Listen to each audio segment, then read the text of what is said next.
Don't tell me what to make. I don't care about your take.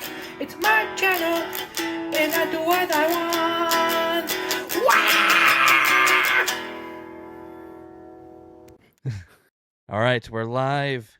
We're live. We're live. Oh my goodness, we're live. Welcome back, everybody. So, as always, this is Hobby Vomit. My name's Ian, and this is I'm Matt. Hello. hello. And I guess it's now been a couple of weeks, but we're really excited to be back with the next part/book of Malazan Midnight Tides. And so, as always, we're going to be going into kind of what happened during this part, what our thoughts are. There'll be a lot of spoilers. So, if you haven't finished book 3 yet, I think it is the longest one. So, if you've not finished it, definitely go back and finish it. This is gonna be an interesting one. I think I was telling Matt beforehand. This felt different than previous book 3s, but I guess as always, if we just want to start off, what was your general impression of this book, Matt? Yeah, I liked it. It felt like it really did feel like a continuation of book 2, which felt like a continuation of book 1 of like there was never, believe it or not, if you can possibly believe it. It's almost like this came after book 2, but it felt like before book 4, you know? You're like, this was a continuation of book 2, which was a continuation of book 1, which was a continuation of the previous book. No, it wasn't. I'm sorry. Yeah, exactly. No. Exactly. That's where he got you. But no, it didn't really feel like there was any, as far as like pacing differences between this and book 2, it kind of just felt like one big block. With just like we did do a cut in the middle here, and I would say the same thing with like the end of this book didn't really feel like a boom. It just felt like a here's the end of this book, and now we're gonna go into book 4. Like it almost just felt like Erickson was like, I gotta do it now. Yeah, like all the books have 4 books, so I gotta just put a cut somewhere. And I would say it didn't feel like, yeah, as much as I'm loving it, because I do love it. It's just more consistent love where the highs, the whole thing is just highs. So there's not as many like peaks and valleys, I guess. It's just all peaks. But I guess that can kind of take away from like the hype, I guess. This sounds negative. It's not negative. I really enjoyed my time with this part for sure. But I would say it didn't leave me like, oh my gosh, we gotta do this discussion right now because I need to know what happens on the next page. I'm just excited to keep reading and find out what happens on the next page. So yeah, overall positive. Lots of plot lines going on. Things like are starting to come together. There's some pretty cool action scenes. I would say I'm still feeling like somewhat confused on some stuff. Like I feel like the clarity is not as clear as in the past for some aspects.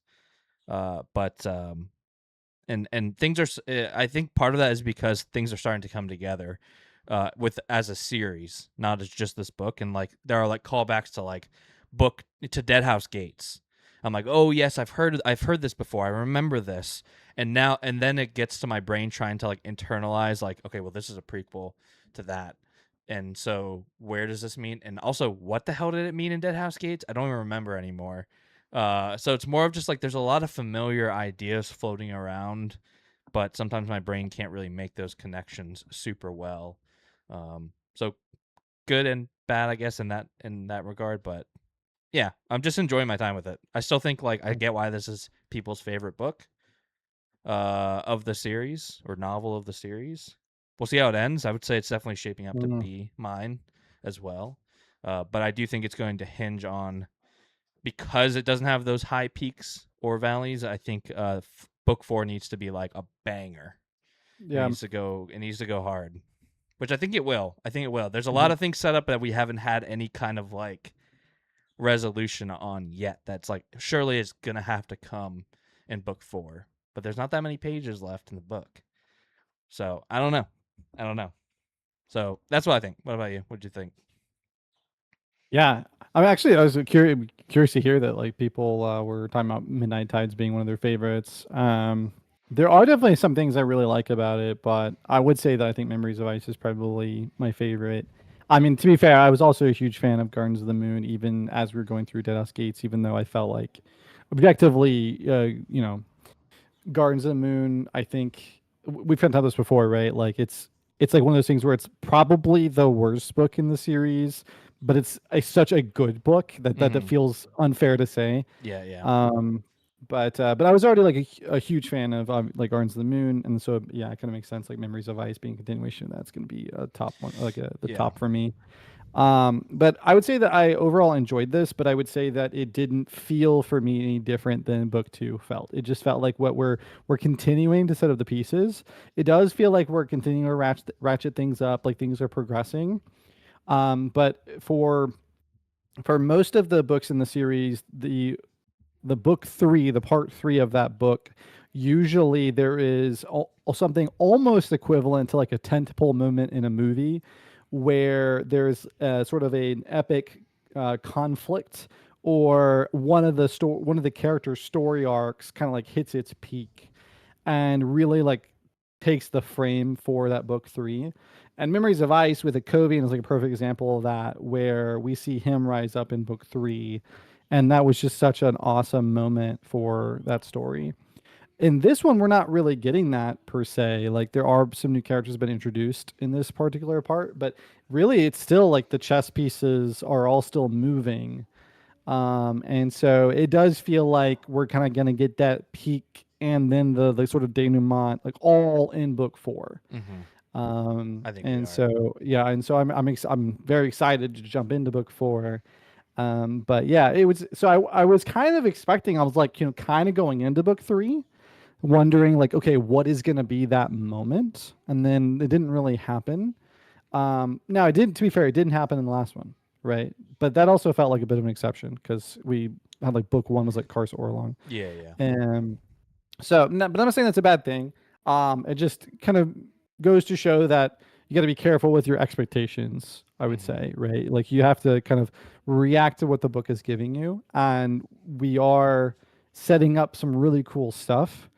And there was also, again, I enjoy the humor, especially from I thought it felt a from lot more Tail. grounded in this part.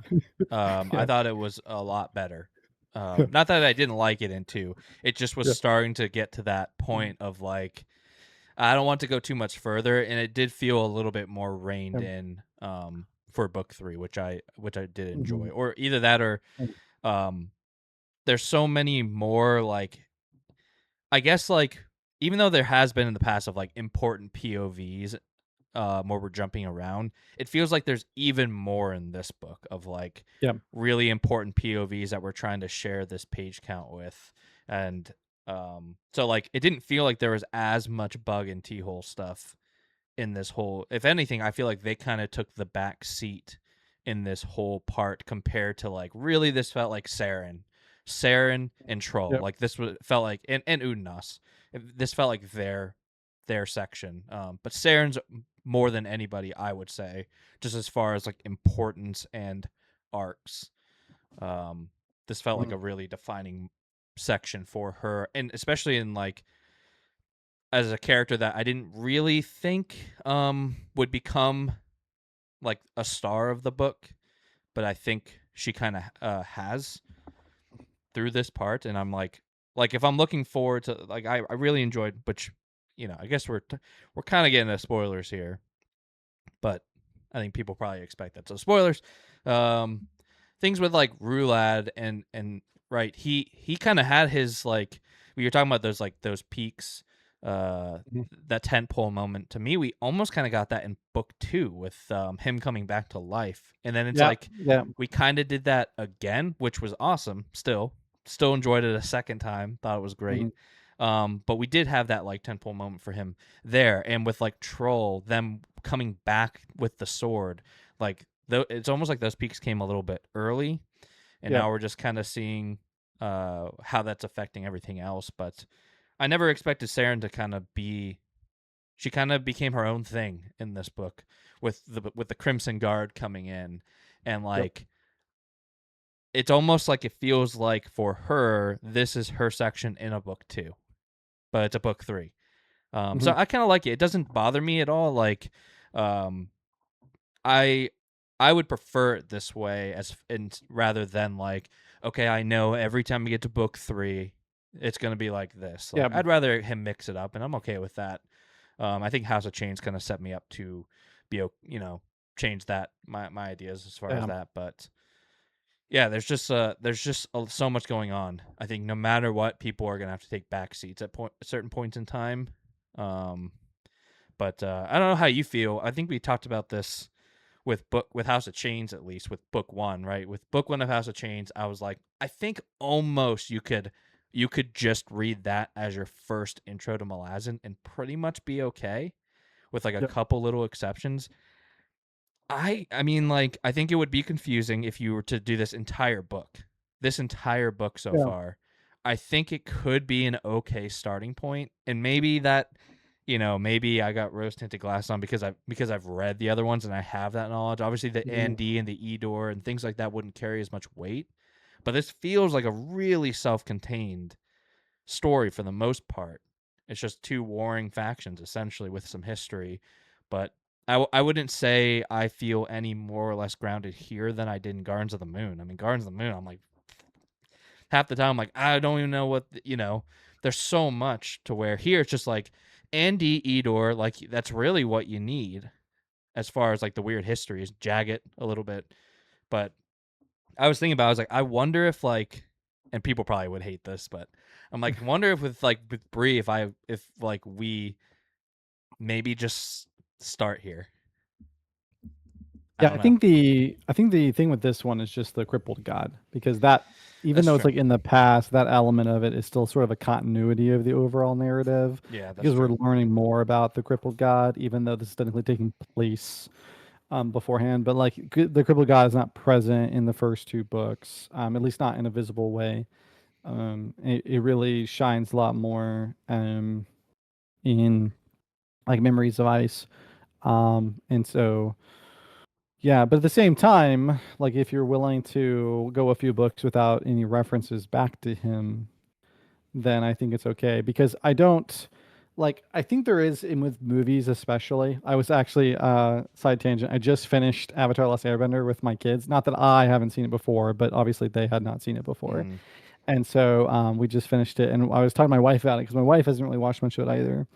And I was telling her like one of the coolest things they did in that show is that the main antagonist, you don't actually see his face until like the end of the 2nd season, beginning of the 3rd season.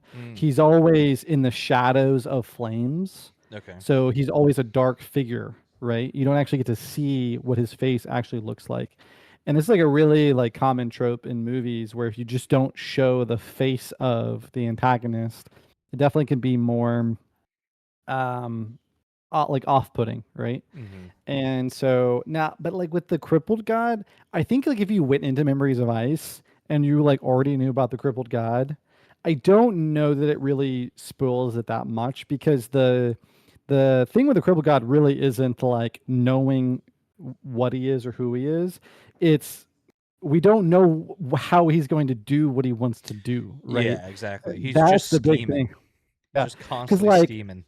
Because like with a lot of like horror, or like even with like Avatar, like there's no mystery over what the bad guy wants, it's like, especially Avatar, it's like he wants to rule the world, like he, but like who he is so therefore shrouded. But like in this case, we really don't know even now like what how the crippled god is ultimately going to bring about like the world that he desires, right? Like we really are only getting to see some of the chess pieces, but we don't know what the match is going to look like, and that's really cool. So I think like if you're willing to go a few books without any mention of him, yeah, you probably could start here. Yeah, it's interesting. I think with Bree too, I'm definitely gonna like, because Bree this is not going to be a series that she's ever going to reread. It's going to be a one-time thing, and like I do think I will be okay with, again, maybe this is going to anger some people, but just being like, okay, right, we're about to read, let's just say like we're just reading this in order, just as normal, like, all right, we're about to read Midnight Tides. Just going in, generally what you need to know is like, when we talk about, there's a place called Letheris, which are like a group of people, and there's a group called the Edor. They're another group of people, and there's going to be some conflict between them. That type of like really high level overview, that's like I wouldn't consider that spoilers to someone, just to ground them. But I know some people may, where it's like the experience is knowing nothing going in, kind of like what you and I are doing. But there's times where I'm like, especially with like the Andy, the Edor, and the Leosin. Sometimes I'm like, I wonder if like having a little bit more grounding from the get-go, if someone just saying, all right, there's just these 3, races of people that are from like the same like mother. That's all you need to know. And I'm not going to tell you any more than that, but like when they mention that just so you can associate something with them and then go from there. Like I wouldn't find that to be a spoiler. Like when we realized who the Andy and the Edor were to each other, I wasn't like, oh my gosh, what a revelation. I just was like, oh, it's cool. But it maybe would have helped if I knew that, knew it before. But it is what it is. I think just for someone like Bree, when we're going through it again, or when I'm going through it again, her first and only time, I think that's why it wouldn't necessarily be so bad here. I could just kind of be like, oh, generally that's what this is, without spoiling anything. Like Cripple God, when we get there, bad guy. That's all you need to know. And like, it's okay if you do. I think that's what's so good about Malazan, and bad a little bit, is like everything is so good and so important that when we're jumping POVs and stuff, or like going to Dead House, going to Dead House from Gardens of the Moon. I mean, you're doing a whole book in between people that happened in Gardens of the Moon before you see them again. But everything is so good and so important that like you don't care. And even from POV to POV in every book, I'm like, what happened with these? Like we jump back into like we're in Saren's part. I'm loving it. It's like, oh, this is great. This is great. And then her little section will end. We'll jump back to Udnas. I'm like, oh yeah, Udnas. Of course. Like I can't believe I forgot. Like I was excited to where we left off with him. And then we go through Udnas, and then his part ends. And then we jump back into Troll. I was like, oh yeah, Troll. Like we got to be. Here we are with Troll. Everything's important. It's just like my brain cannot hold all of it. Like it can't do it. I cannot stay up to date with every plot line. I can't keep it all present. You know what I mean? Like, I think it's just hard in this because there's no filler. There's none. Is there, can you think of any, in any of the books so far? There's really no filler. Everything's important. Well, and he does such a good job too of even things that might be filler. We have no idea if they are, right? And that's I think that's the thing is like. Yes, he does such a good job of presenting stories in a way where you always believe this could be meaningful later, right? And I don't know how exactly to express that, but I just know based on my experience with reading books and listening to books, where it's like, we're doing Sunny right now, and like I think Christopher Rocchio has a lot of strengths, but like there are definitely scenes we get into. I just I know it. I'm like, this doesn't matter. Yeah, like, you can turn the brain off a little bit. Yeah, it's just like it's not gonna matter. Yep. But here I'm like maybe it does. Like these character interactions that we're having right now like could be really important later. It's like when the teacher at the beginning of class says, now there's going to be a pop quiz at the end of class, but I'm not going to tell you what's on it. And you're like, oh shit. All right. I got to pay attention to literally everything. And that's what this feels like. Like there's constantly going to be pop quizzes on, because they're basically pop quizzes without being pop quizzes of like, he just expects you to understand certain things at certain points. And it's like, you better have been paying attention. Otherwise, this will make a lot less sense to you, or you won't make the connection. And they're not ones where he's like, oh, maybe, because I think there are these too, where he's like, if you make the connection, that's cool and that's extra. But there are moments where it's just like, I think he's expecting you to make the connection. And so it's like, I don't think you can skim read these. You can't speed read these. You got to just or at least for me, I got to lock in. But yeah, I think you nailed it, where it's like, anything could be could be important, and anything could just be fucking Buke or whatever his name is, where he just turns into a bird and then flies away. At this point, I just hope he never comes back, because that would be so funny if he just never returns. I would love it. I'm still waiting for we have like a major protagonist, and then there's just like, a shot that gets taken, right? And then Buke just flies in, like, like takes the shot. Yeah, Like, exactly. do it? Out of Did I nowhere, do it, guys? Yeah. 5 books later, and then the bird flew in. Yeah. But yeah, I mean, if I had to take a guess at it, I think that a big part of it is that, at least with modern fantasy, like one of the things that Steven Erickson does really, really well is character-driven story development, right? Mhm. The characters drive the story in every respect. It's not it doesn't always feel like it's the narrative. It's not the plot that's really challenging them. Like everything is the machinations of the characters. Everything's the scheme of the characters. Everything is coming from the characters. And so like even if you have a scene that just seems completely like mundane, like two people sitting down to have a meal, it's just like no, but like these are character interactions, like this could be really important. Yep. It's not just like one person monologuing to themselves. It's like, okay, Mhm. well, hold on, it's the villain doing their thing. I'm good, we can skip past this. Mhm. It's just like I don't know, like there's like 6 named characters here, it might be really important. Yep. So yeah, which is like, I mean, I really enjoy that aspect of it. I love Oh, yeah. following characters through a story. Whereas when it's the opposite, when it's very plot driven, I find those to be still very entertaining. But I think the character driven stories are going to be more meaningful. Yeah, connect with it Lucre- more. You Yeah, can actually yeah. connect with it instead of just like someone telling you a cool story, right? Mhm. I think this becomes a cool story because I am connected to it. Mhm.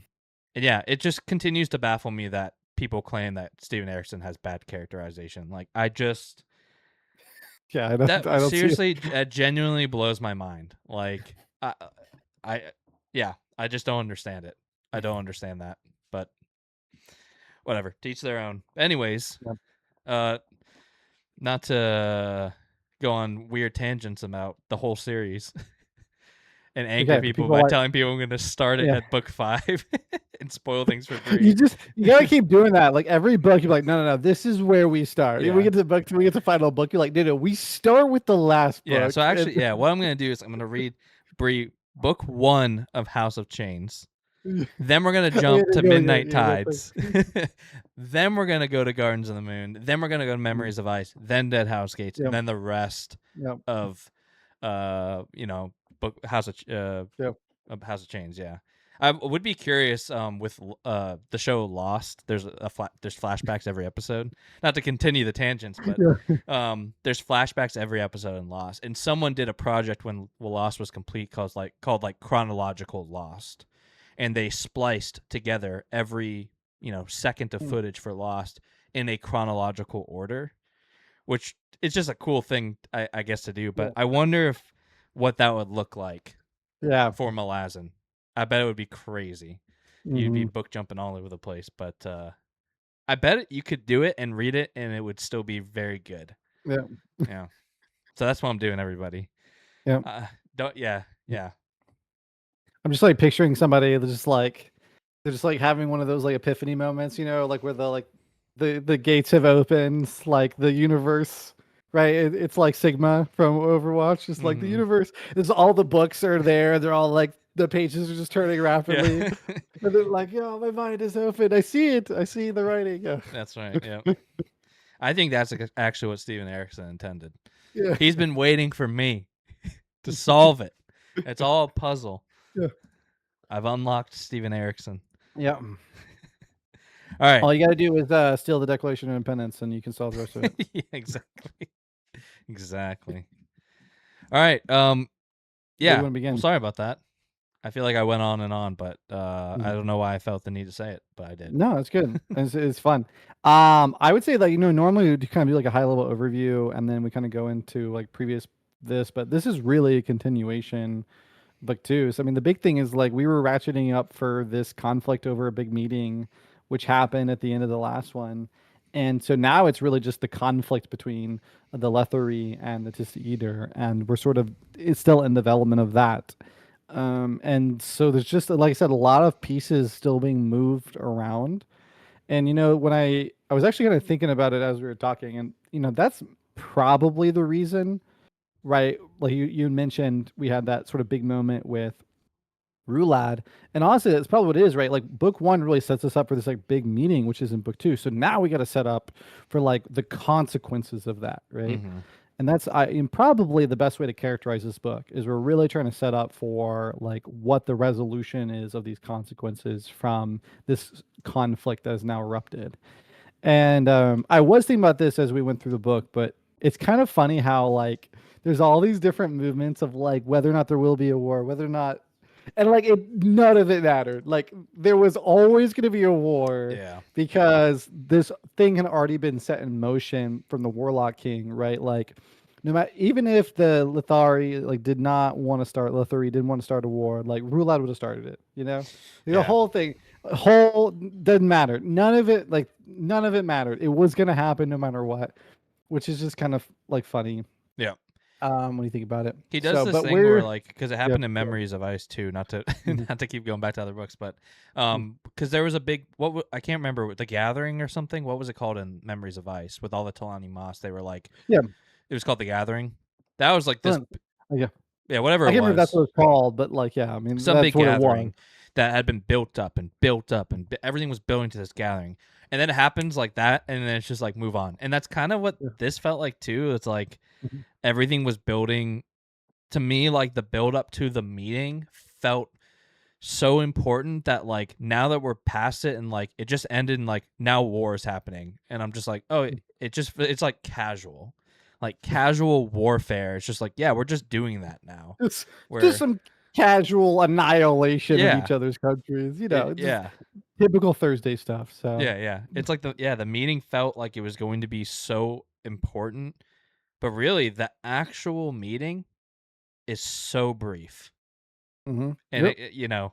it was still great. It doesn't take away from it. It just is like the build up all of my anticipation was for that. And now that that's happened, I don't know if I'm feeling the same type of anticipation, because with that it's like won't there be a war, right? Or what will this war look like? Where here, when going from that meeting to the start of the actual war, I didn't really feel any type of anticipation Yep. because we know Rulad and what he's gonna do. It's like there's just gonna be a war, and like while warfare and stuff is cool, I think Steven Erikson writes like pretty cool battles Mhm. and stuff, especially with some of the magic in this, some of the sorcery in this part was Yep. like wild, like it was crazy. But I'm not feeling that same sort of anticipation for that section of the book. I'm feeling more anticipation for with like Saren and and really with like Withel With all. Yep.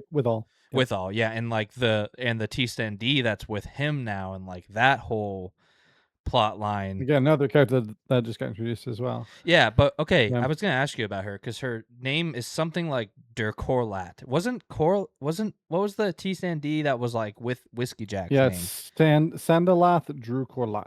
Drew Corlat. But what was the Andy's name that was with Whiskey Jack? I thought her name was Corlat. Yeah, it is, but these aren't related, as far as I know. Because her first name was Her like Corlat. But maybe she This has character's last name is Durkorlat. Yeah, is like Drew Corlat or something like Drew Yeah. Corlat. I wonder if it is. I wonder if they're related. I know they're not the same, but I wonder if they're related or something. It just feels like freaking Sauron. Like, why are we doing this? Yeah. So, like, what? Like, Yeah. they're both Andy. You're putting Corlat in both their names. Like, don't do that. Don't do that. There's no reason for that. Baruch. Like, why? Like, to me, that just feels more confusing unless there'll be some sort of like, because we don't really know that much about Corlat. At least I don't remember if we do. I honestly don't remember too much about her as far as her history or anything. I don't know. No, we don't really know too much about her history. So it could be her. Probably not, but this. Yeah, but isn't this character? I thought this character was dead. Am I mistaken? She was dead. She was like trapped inside of Curald Ghislaine when the Crimson Guard go in there, and basically she says, "Hey, I'll make you a deal. I'll guide you through here if you take this ring and toss it into the ocean, because then it will like find my bones and then I can rest. Basically, like I'll actually die." But instead of that, it gets tossed in, and then the cripple god's like, no, no, no, like I'm gonna bring you back to life, actually, Mhm. and you'll be like a prisoner here. So she's like back alive now. I guess I guess I don't know to what degree. Yeah. So, but I but- don't think that can be related because I'm pretty sure Corlat has been with Animander Rake for a long time, like well beyond. Yeah, that's and true. and he's like gone, right? Like right now. So like Yeah. wherever I'm pretty sure wherever he is, like she's there too. Yeah, because we figured out this Um, is not too far before Guardians. Nah, I think this is like I think it's like within a decade. Yeah, yep.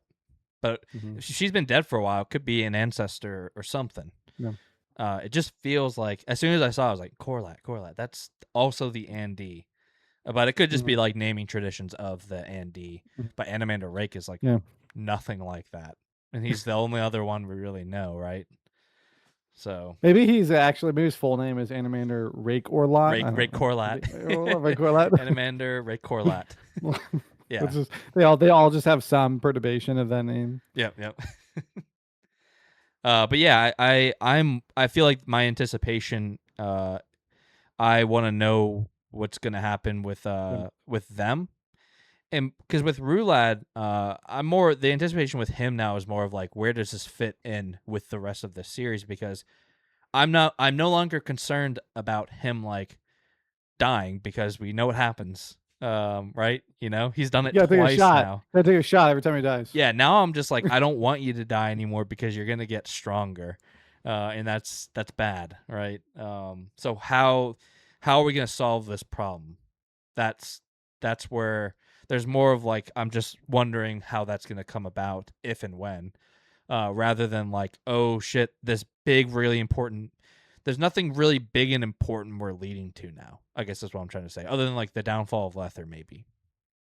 Like what's the big important thing? And the House of Azath has died, and Yes. and then T-Hole is about to bring down like the entire economy of, or maybe not because that could spell ruin, right? I think really the big thing we're leading up to is how do these events, like what is the resolution when these events all collide? Yeah. Right. Yep. And that's basically what it comes down to. In my mind. No, yeah, I agree. But to me, it's like Lether and stuff.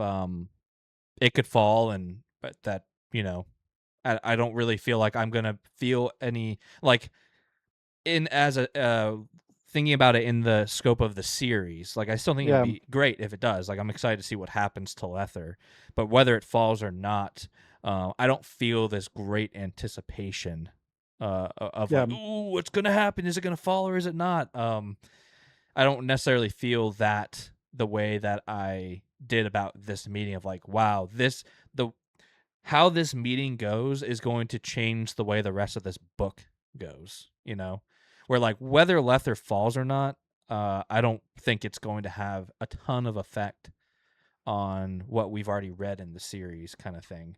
But I agree. I do think that Azath dying is maybe one of the most important things with like that whole storyline is really cool too. With Kettle, like, right, we get our nameless one connection, and her like coming back to life as the Azath house dies. I think that's really exciting, and like, I would say that's the section where I feel the most confused though. There's a lot of the Azath, with like her history and like Silchas Room we now know is the guy that's been talking to her, but then there's like a lady grabbing onto Silchas Ruin. There's also other 5 people that are like the bad guys in there. She's coming back to life. She was a nameless one, and then it's like her mom was Aerosol, the god, and her father is probably someone important, but could be anyone in like past, present, or future. And I'm just like, oh my god, I thought you were just an undead child. I'm like, this has gotten so deep. Yeah, well, I think the thing there is like we haven't gotten enough yet. I think that's the problem because we're very much like doing things a little differently because normally we get in these types of discussions like when we go through the storyline. Yeah. But I think the important thing there is like we're getting a lot of pieces of what they refer to as like the Lethery prophecy. Mm-hmm. And like the Seta has like just kind of hinted at the fact to Bryce, right, that like that's probably not their prophecy, Or right? they They've were had the wrong. prophecy, or they were wrong. Yeah. But I think it's more likely that they viewed it for themselves because they keep saying things like we're the first ones here, Yeah. and Very that's like not true. selfish culture. Yeah. Yeah, exactly. And so that prophecy is probably true, and that's not theirs. It's a prophecy that predates their civilization, Yep. and that was passed down from across the cultures that had settled here. And so when they had come, that prophecy was known at that time, and so it had been continued to be reiterated, and they'd sort of adopted it. And yeah, there could be something wrong about it too, like the telephone game, right, with this. But I think that the more we learn about that and like what's actually true, I think the more that'll make sense what's going on with Kettle and the House of the There's Azaf. just not enough pages left, though. It's only 200 pages left. Like, There's about some stuff's about to happen. Yeah, but like you say that, but like the amount of like work that I can be know. put in, like one paragraph can change Yeah. everything. yeah, I know. There's been plenty of times because I'll be listening on Audible and I'm like, oh, there's only like an hour left. There's only like 30 minutes left. It's like the whole story could change in Yeah. 30 minutes of listening. Like Yeah.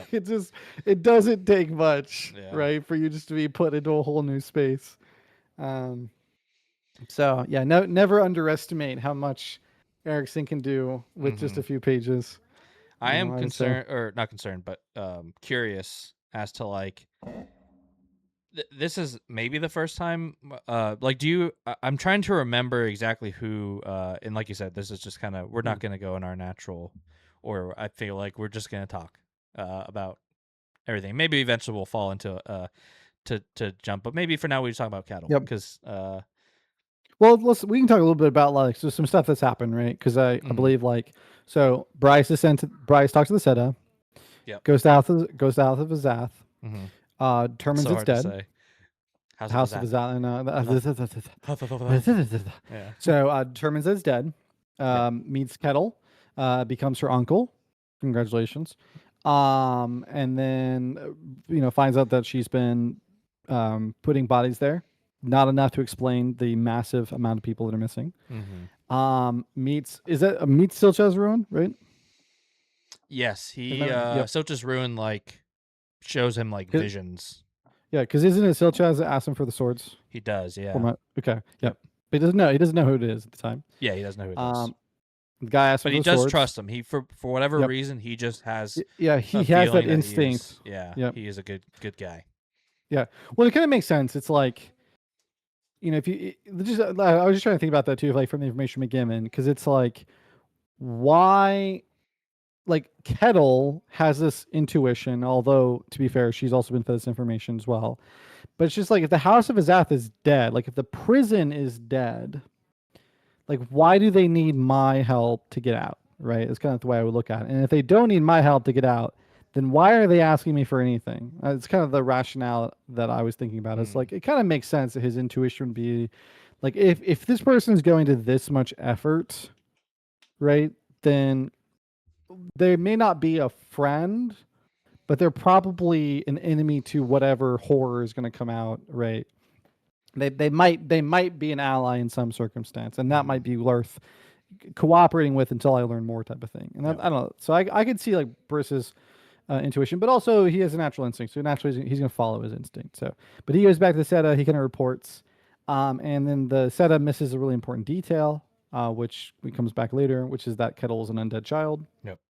But he does manage to get a couple of swords, which are in the old Lethari style. They're like cursed blades. Yeah, what do they make like a funny, I can't remember, but they make like a funny noise or something, Yeah, like an they do. annoying They noise. sing. Yeah, they like sing. It's like a discordant ring. So which is fun. And that sort of style is no longer used anymore.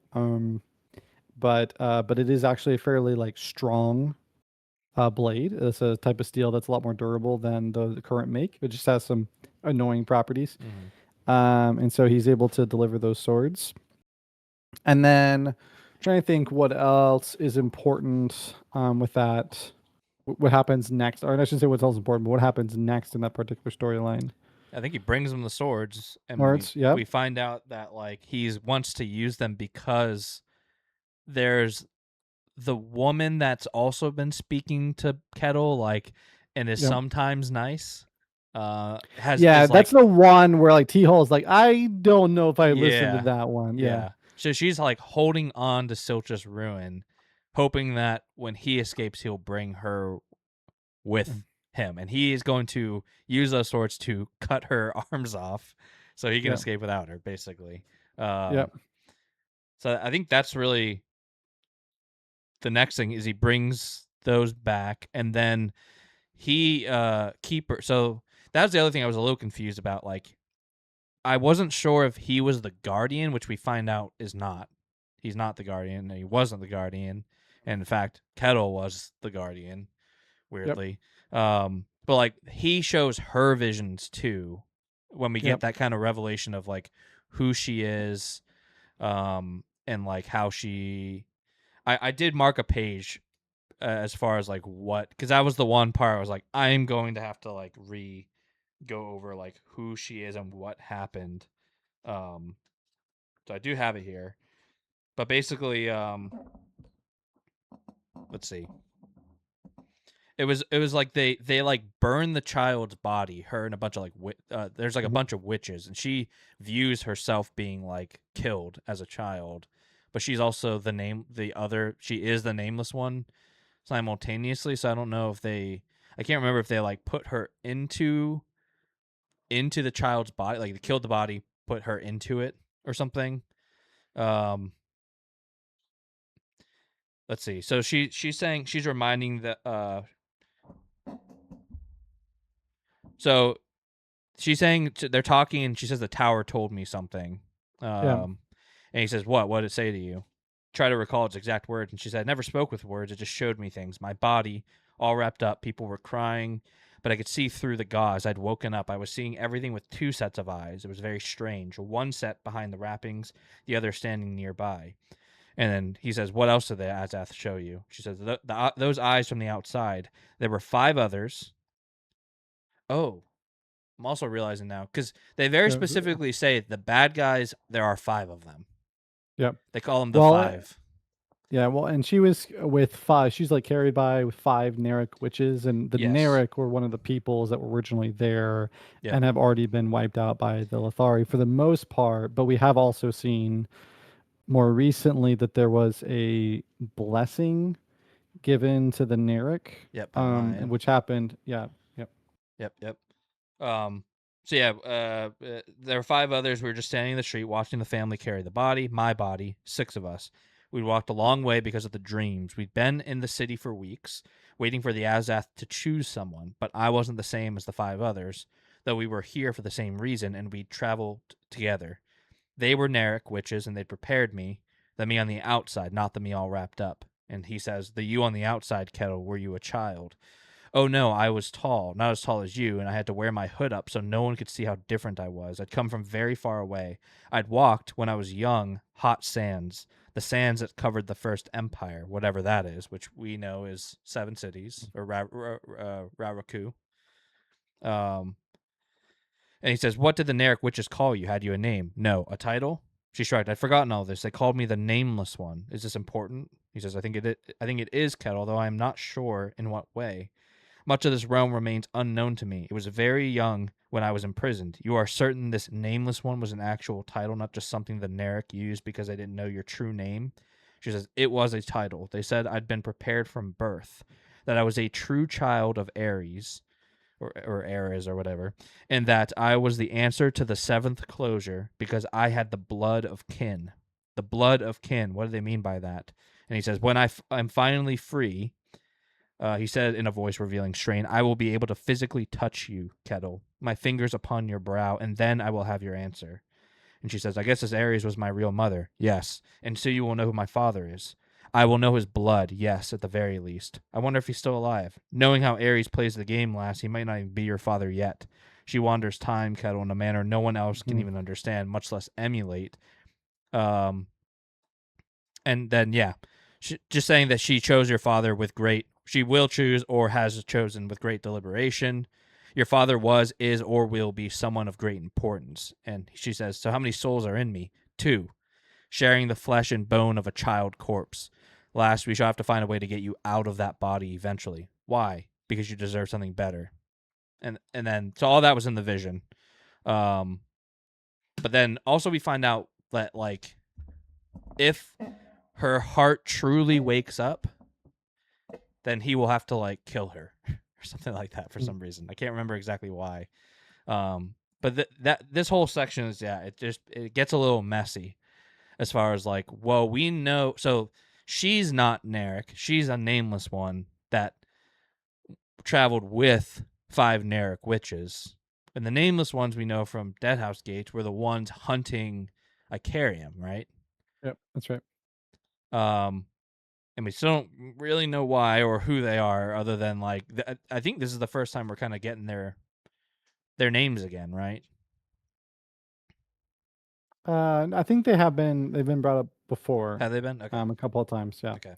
But we don't know too much about them. But we just don't know too much about them. I believe they've been mentioned in most of the books now, but their significance as far as the story structure goes has been that they are old and that they are at least interested in Carium, right? There's some reason why they sent Mappo to hunt him down. And now obviously invested in this as well. They sent her to be chosen by the Azath for the 7th closure.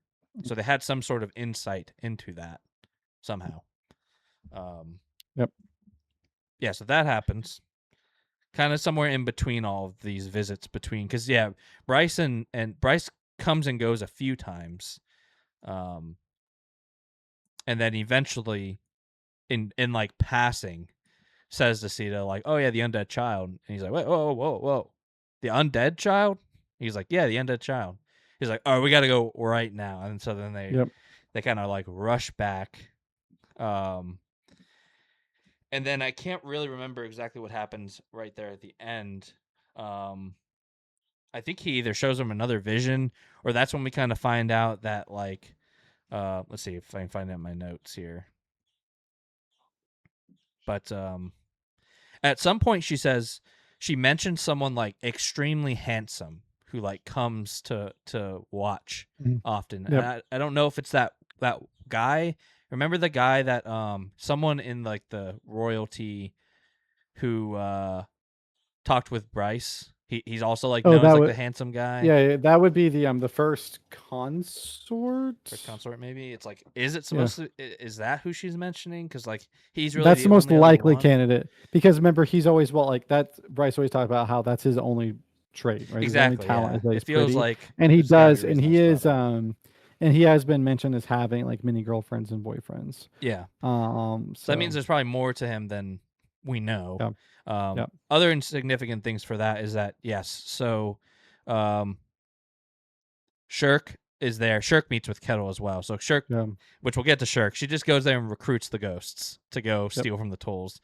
She also realizes that Kettle is coming back to life, kind of in concurrent with the Azath dying. So when Bryce and Sita go back to visit, Sita kind of declares that this has become the Hold of Death.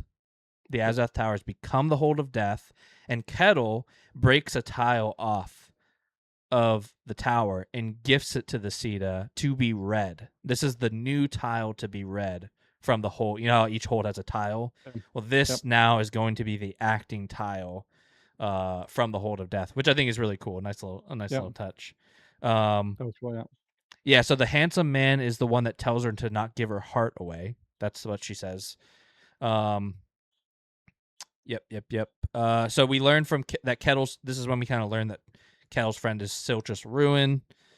He shows her another vision of the past and describes that the Jagged ritual of ice preserved everything from that battle long ago, and that's it's kind of concurrent when we're learning about the Andi spirits being trapped and things like that. So the dead can't leave. That's why the dead are all trapped there. And then I think the very final thing with that is that Siltrus needs to escape before the Edor arrive, because the Edor are going to try and kill him if they get there. Yep. And I think that's where we leave off with them. So it's like, again, kind of going back to what we were saying, like, I don't really know what we're necessarily I guess the thing that I'm like, what's gonna happen is like, is he gonna get out in time? I guess. There's just so much it could be. I think like, they're all don't getting know. out. Yeah, I mean, I feel like they're all getting out, and I think the question is just going to be what is the significance of this prophecy, or it just feels like the things that the Seta has been talking about with them not really knowing how old their civilization is, or about kind of what came before them. I feel like that's just going to come to a head.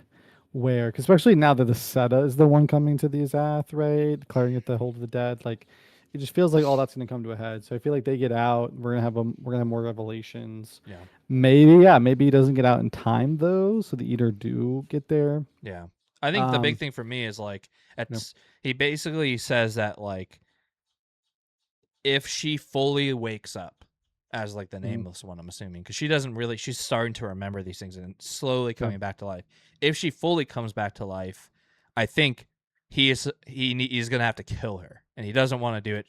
She's like, I won't, or she's gonna try and kill him. I can't remember exactly what way it is, but one of them's gonna kill the other, but they both don't want that to happen. So I am hopeful that this kind of becomes a new. We got a ton of duos, right? Fun little duos that wouldn't normally be traveling together or something. But like Silchus Ruin and this like undead now back alive nameless one / child.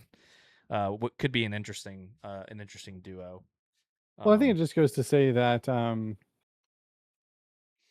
that probably means that there's something really significant about the nameless ones, right? And that Silchas Ruin knows more that he's not saying yet.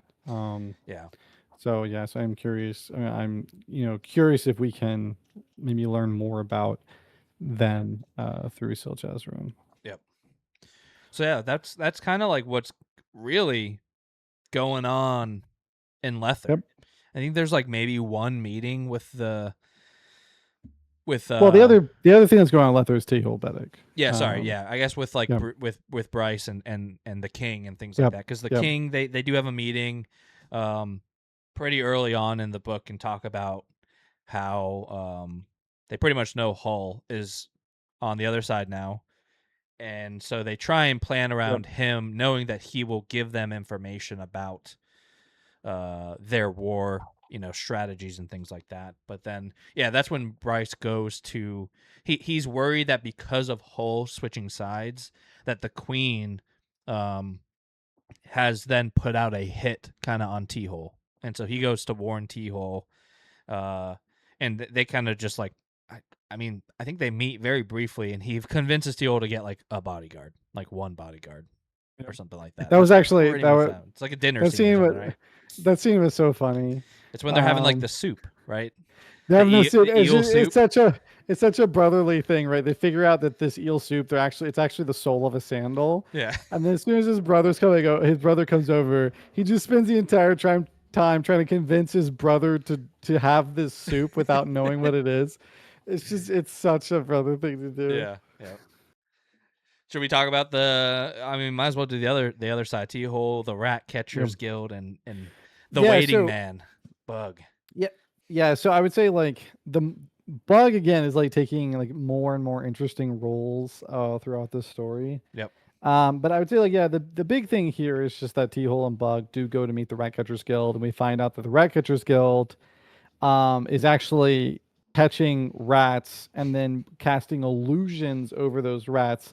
So the Rat Catchers Guild is actually almost entirely populated by rats. Right. Yeah, they're like rat people, some of them, right? No, they're rats that have had illusions cast over them that basically allow them to look like people. Look like humans, yeah, okay. Yeah. But they are rats. They're just rats. Yeah. So and so like maybe like more intelligent too. Like that's probably another element of this particular magic. Mm-hmm. But like they aren't like taking on the physical appearance of people, right? That's the illusion. And then we get that because like Bug like pokes one of them in the eyes and it just kind of goes through. Yeah. And then the guy gets really startled. It's like no one's ever done that. No one's ever realized. And so again, like some of the significance It's- behind Bug. Yeah. Like he immediately notices that this is an illusion. They are constantly questioning who is the more dangerous between T-Hole Yeah. and Bug, which Yeah. is hilarious. But also, I wonder if there's more to it. Like, because we Mm. talked about in part 2, he goes and gives a blessing, which Mhm. now we know blessings can be pretty significant. Yeah. And so I don't remember though. Does he give a blessing? Is the family, were they Narek as well, or were they another one of the Mm. peoples that That's have good. been indebted? I can't remember. I'll have to go back and look at that. But I mean, but T-Hole does have an interest, right, in trying to protect all of those peoples. And Yeah. so that's one of the things they talk about with the Ratcatchers Guild, is that they want to have these people moved away to the islands that T-Hole owns Mhm. and has been using to try to protect them. And that is because T-Hole, of course, is going to try to instigate an economic collapse. Yep. So we now know that we know a little bit about how T-Hole operates, that basically he is effectively the equivalent of like a Lothari Wall Street man, right? Where that's what he does, is he plays the financial game and he plays around with investments.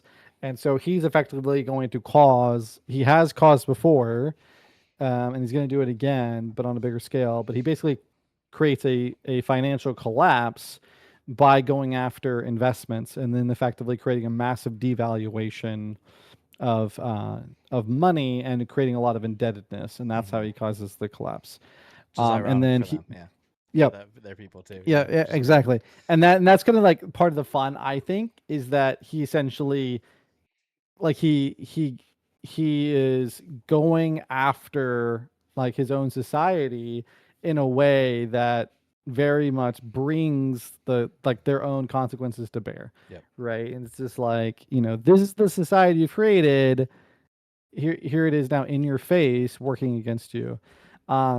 And then one of the very clever things, of course, is that oftentimes somebody will benefit. It's kind of like how, more recently in our own history with like GameStop, right? Like you can bet on something to fail, and there was a lot of people who ended up turning that around on them, right? But if you go even further back to like the 2008 collapse, yeah, it was a massive economic collapse, but there were people who came out very, very wealthy Mhm. from that collapse because they had bet on the collapse to happen. Yep. And so, T-Hole effectively did the same thing last time. He's going to do the same thing this time, where he's able to take a bet on this collapse he's going to cause and then distribute the funds in such a way that it doesn't really come back to him, right? Last time when there's a collapse, it made it seem like he collapsed too, but in reality, no. He's actually very, very wealthy. He just creates this illusion. And I think that speaks to him as well. Big part of the illusion is, it's also so he like doesn't get assassinated for like what he did. Yeah. But also like he's kind of helping to maintain this sort of underground railroad, right? That like gets people out to these islands and gets them, provides care and food and things like that.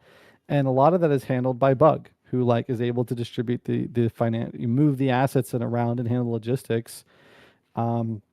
But like he's and like we see it, like he's crazy, like T-Hole's like crazy good at this. Yeah. Yeah, Yep. without even like anybody realizing, he's like he had already raised like a mountain of cash. Yeah, even the people he's working with, Yeah. pretty much everyone but Bug. I mean, I think Bug Yep. is really the only one. And even like the Ratcatcher Guild, they're like, you made us lose money. He's like, well, actually, like, that was all part of the plan, and I'm gonna make you a contract for the same amount of money, kind of thing. Yeah, and I do think it's worth noting too that like it's so, even the people, the three half-blooded women he's working with, they're even more focused on revenge than he is. Like at one point, Yep. they are angry because he's saying, we got to see where this war goes.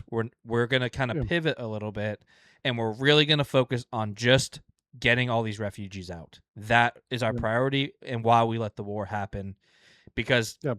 the economy might just collapse itself or whatever. And they're kind of pissed off about that, and so Mhm. it shows like his dedication to that cause, which Yeah. I think speaks to his character a lot. But Well, yeah, and that I would gets to say one of Bug the is way other- more interesting in this part for me. Oh, yeah, for sure.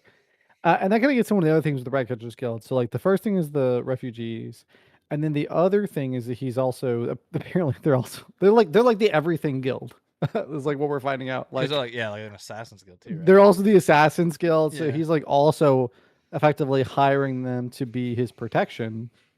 Right, going back to the fact that Bryce is going to come visit him to ask that he takes on bodyguards. He's actually already done that through the Ratcatcher's Guild because he knows that there's going to be blowback and that he's going to need this. And I would say like the two kind of interesting things here are one, the revelation, right? Like you just mentioned, where once he knows that the war's in full force, he starts to put the brakes on a little bit because he wants to stick it to the man, but he doesn't want just every like Lethery person to suffer for that.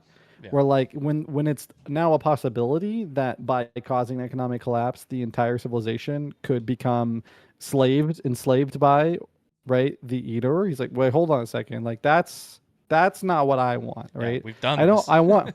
We've done this. I want to. I want to stick it to the man, like, but I want like the Lethery people to be able to like come back from it, right? And be able to hopefully maybe do something different, do something better. Like I don't want this just to end up in slavery. And of course they're like, but we would love exactly that, what we right? want, yeah. Yeah. This is even better than we could have dreamt of. Like, why are you trying to stop me? So yeah, they're very like bent on revenge. And then the other thing that of course is a really cool element of this is the fact that he's taking a very strong interest in the number of people that are going missing, where he had that suspicion and now it's been confirmed that like there are thousands of people that are going missing. I think that they have now, what was the guy's name? It was like Garen. I'm not Garen forgetting it. Or Eberick. Gareth. Yeah, they're attributing something like 15 deaths per day to him, if not more. Yeah. Right. I think they said that he did like 3,000 to 4,000 in the last month or something. Yep. Something along those lines. I had it down here somewhere. Yep. 2,000 to 3,000 people in the 2,000 to 3,000 people in the last year is what Garen had done. Yeah, and so that's what they were saying, right? Because like 365 days, 15 people, it's like over 5,000 people in the year, right? Mm-hmm. And so they even I think Bug even raises is like, how does he have time for anything else, right? Like, if you're making 15 people a day disappear, Yeah. And so he's clearly been a target of T-Hole's work, and that's also in part why T-Hole likely is hiring the Ratcatcher's Guild. One, they wouldn't be able to be hired to assassinate him because he's going to pay them better. And two, well, and I say he's going to pay them better because he's also stealing all of Garen's money. So, and it's been quite successful at that. And then also that they'll help protect him because likely he really wants to take care of Garen as well, and remove that element from the table. I mean, he is just like he's a serial killer, Garen. Yep. At this point, like an extreme, like a crazy serial killer. Yeah, who effectively can't be held to justice because of this whole thing that he himself had engineered. Yeah, exactly. Yeah. Right. He engineered assassination on the king and then killed the assassin, and now has like the king's like blessing, right? Where he can't be held accountable. And so I think that for T-Hole, like this is very much like he wants to be the person who holds Garen accountable in one way, shape, or form. And that is like again, different storylines coming to resolutions at different times. Like this conflict between them has been brewing since book 1. Yeah. Right, and this has been brewing from the beginning.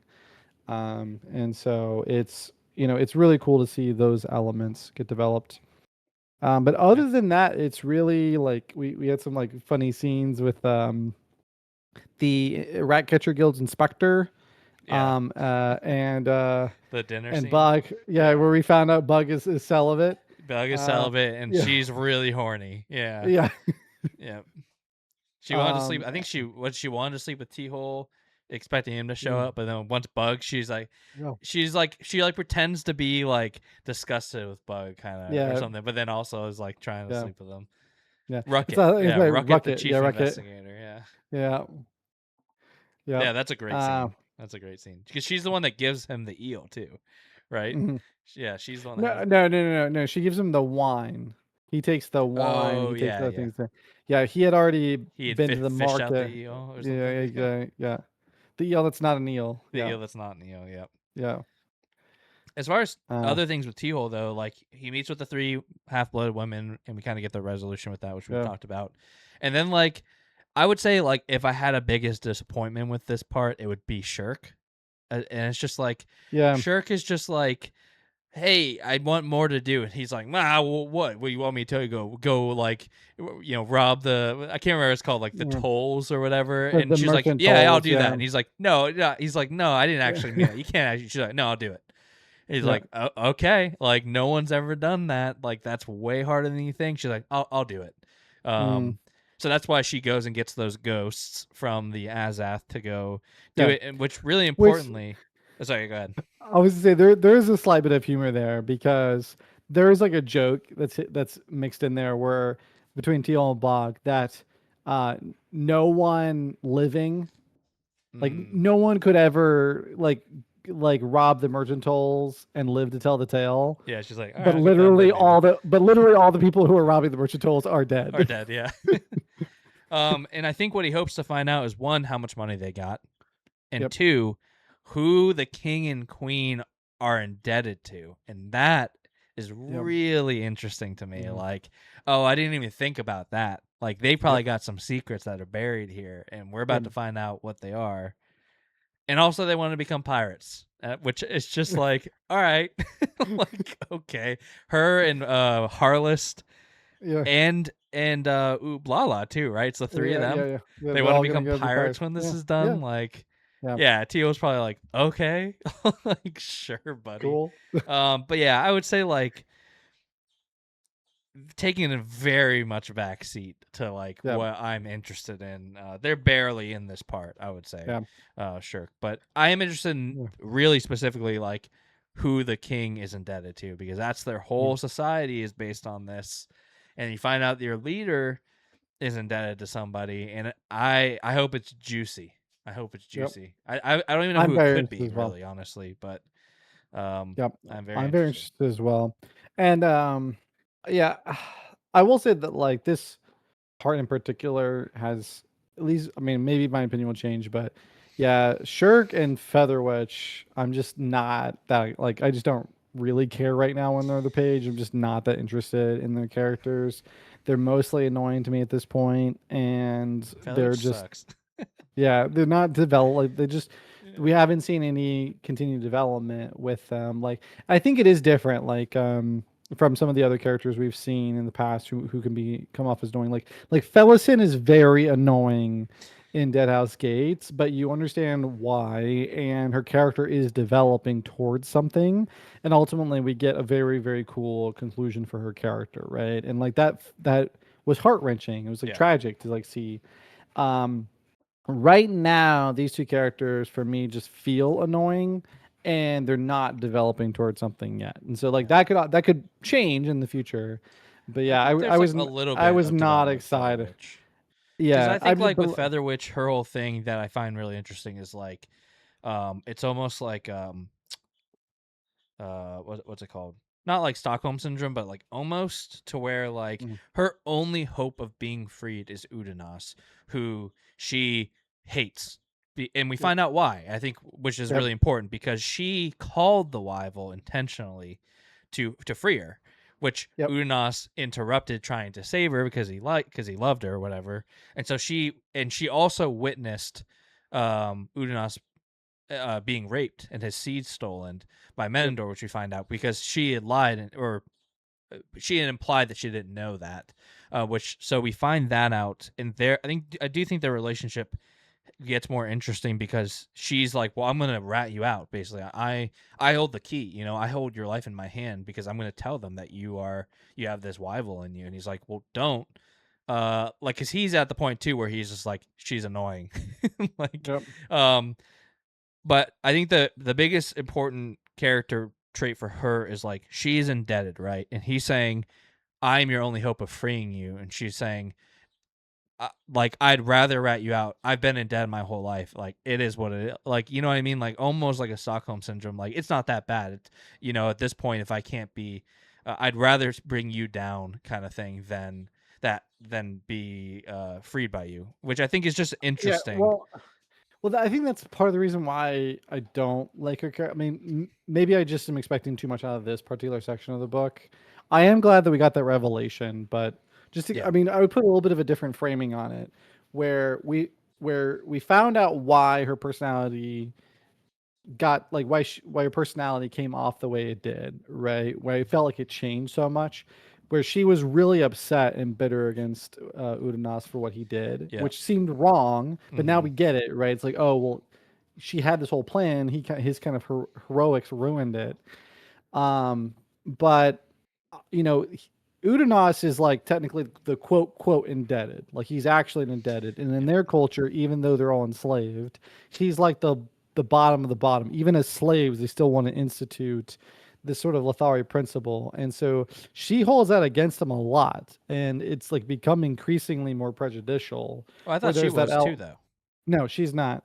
And so, and no, she that was like part of the thing was like she doesn't want his help in this matter because he's an indebted, she's not. Wait, And no, so it's she like definitely is. no, She's she's a indebted. slave. She's a slave. She's Oh, not. I He's see. there's only like one or two indebted. Yeah, It's I like see. it's But like I feel yeah, like I see what you're that saying. and She's enslaved, which is yeah, basically indebted. yeah. So she's Different word. enslaved, but she doesn't want to owe Udanas anything because he's an actual quote indebted. Yeah. I see what you're saying. Right. He's like he's an outcast amongst the Thari because he's like scum, right? Because of his indebtedness. And Which, by the so, way, do we actually know like what that? Do we know what that is or why? what indebtedness is? No, why he is I can't remember specifically. if they went into it. Um, I can't remember off the top of my I head can't if they remember went either. into it. Yeah. Like what his particular crime was that led to him being indebted. Yeah. But either way, he's dealt with this for a long time now, being both indebted and slave, and so he's and it hasn't stymied right his compassion for like his fellow Lothari slaves, but she very much rejects it. Now, to be fair, a lot of that prejudice is really just an extension of her being upset about her plans being ruined because she saw that as her revenge slash escape from being a Lothari slave. Yeah. And we're kind of seeing that like her position amongst the Lothari slaves is kind of imploding a bit because she seemed like to have this high station amongst them because she could read the tiles. Mm-hmm. And you would think that having that amongst those people would convey maybe a sense of like duty or a sense of like community solidarity, but in reality it's just she doesn't want any of it. She doesn't want to be here. She doesn't care that she has this ability or that there's this dependence. She just wants it to be done. And she came up with this plan and it got ruined by Udanas, and it just has gotten worse for her after that because now she's with Mayan and she's getting beaten, and so it's like it's only gotten worse and worse and worse and worse. And she kind of pins all that on Udanas because if he hadn't done it, she would have escaped, right? Yeah. Which I don't even know what that. We don't even know really how that would have happened or what that means. Yep. Is that But like, death or like what is it? Escape probably. by arrival? I 'Cause mean, that's the other yeah. thing. To me, that's the ticking time bomb right now. Is what the hell is this Wyvil gonna do? Yep. He's infected. We Yep. now see like what's gonna happen with Udanas? Yep. I mean, she probably would have died. It's probably what would have happened, right? She would have probably got. They would have been like, "Oh, she's got the poison, kill her." And that's she was like, okay. it's She done. would rather that than be enslaved. And so Yep. the whole thing is like she was going to rat out Udanas because she would rather be just enslaved than be indebted to him for freeing her. Right. Yep. And like she probably gets killed in the process, and she's like, "Well, whatever," right? Like it's Yeah. better than all this. But to me, I think it's so interesting as a character. I agree. It is. I do find her annoying, but it's like this is someone that she was born into slavery. Yep. Right. So it's like it is interesting just seeing that side of somebody. Yeah, I don't know. I just find it interesting of like it's one of those things where you kind of just want to like grab someone in the same way with Felsen, you just want to grab him by the shoulder and be like, wake up. Yep. You're like, what are you doing? Like you think that you'd rather be a slave than just like be indebted, which is just like a principle that your people created. Yep. And it's just like, yeah, I find it interesting for Udanas really. But she takes him to this other realm at some point. Mm. She touches him with a tile, and they go, and Yep. they find. This was another one of those scenes where I was just like, there's like a tower with a bunch of different realms, and there's just a lot going on there. I think there's like Talani Moss there, and most of it I would say like. Yeah. Kind of Well, just like and went over my head. again, that element of time, like we are getting a lot of discussion on the Talani Moss and the Beast Realm, but those are actually all things that happened in Memories of Ice. In the future. Like those in the future. That's right. Yeah. So it's specifically, I don't know if any of this is relevant. I just thought to note it down, I guess. It's the Fulcrum Hold. Don't even remember what that is, but it's the Fulcrum Hold. And they specifically see a dilapidated Mekros city, which is one of the people that the Lethari have enslaved. Yep. Yeah, so there's Talani Well, wait, it isn't Withal. Isn't he also? He is Mekros, yes. Okay. Yep. So there's Talani Moss there. There's also a draconic soul-taken boy, who we find out his name is Rud Alal, which is notably Shirk's last name. So I don't know what that means, but we also we learn it is Udanas' son. He's 7 weeks old. He's already like a grown boy. Yep. But this is the product.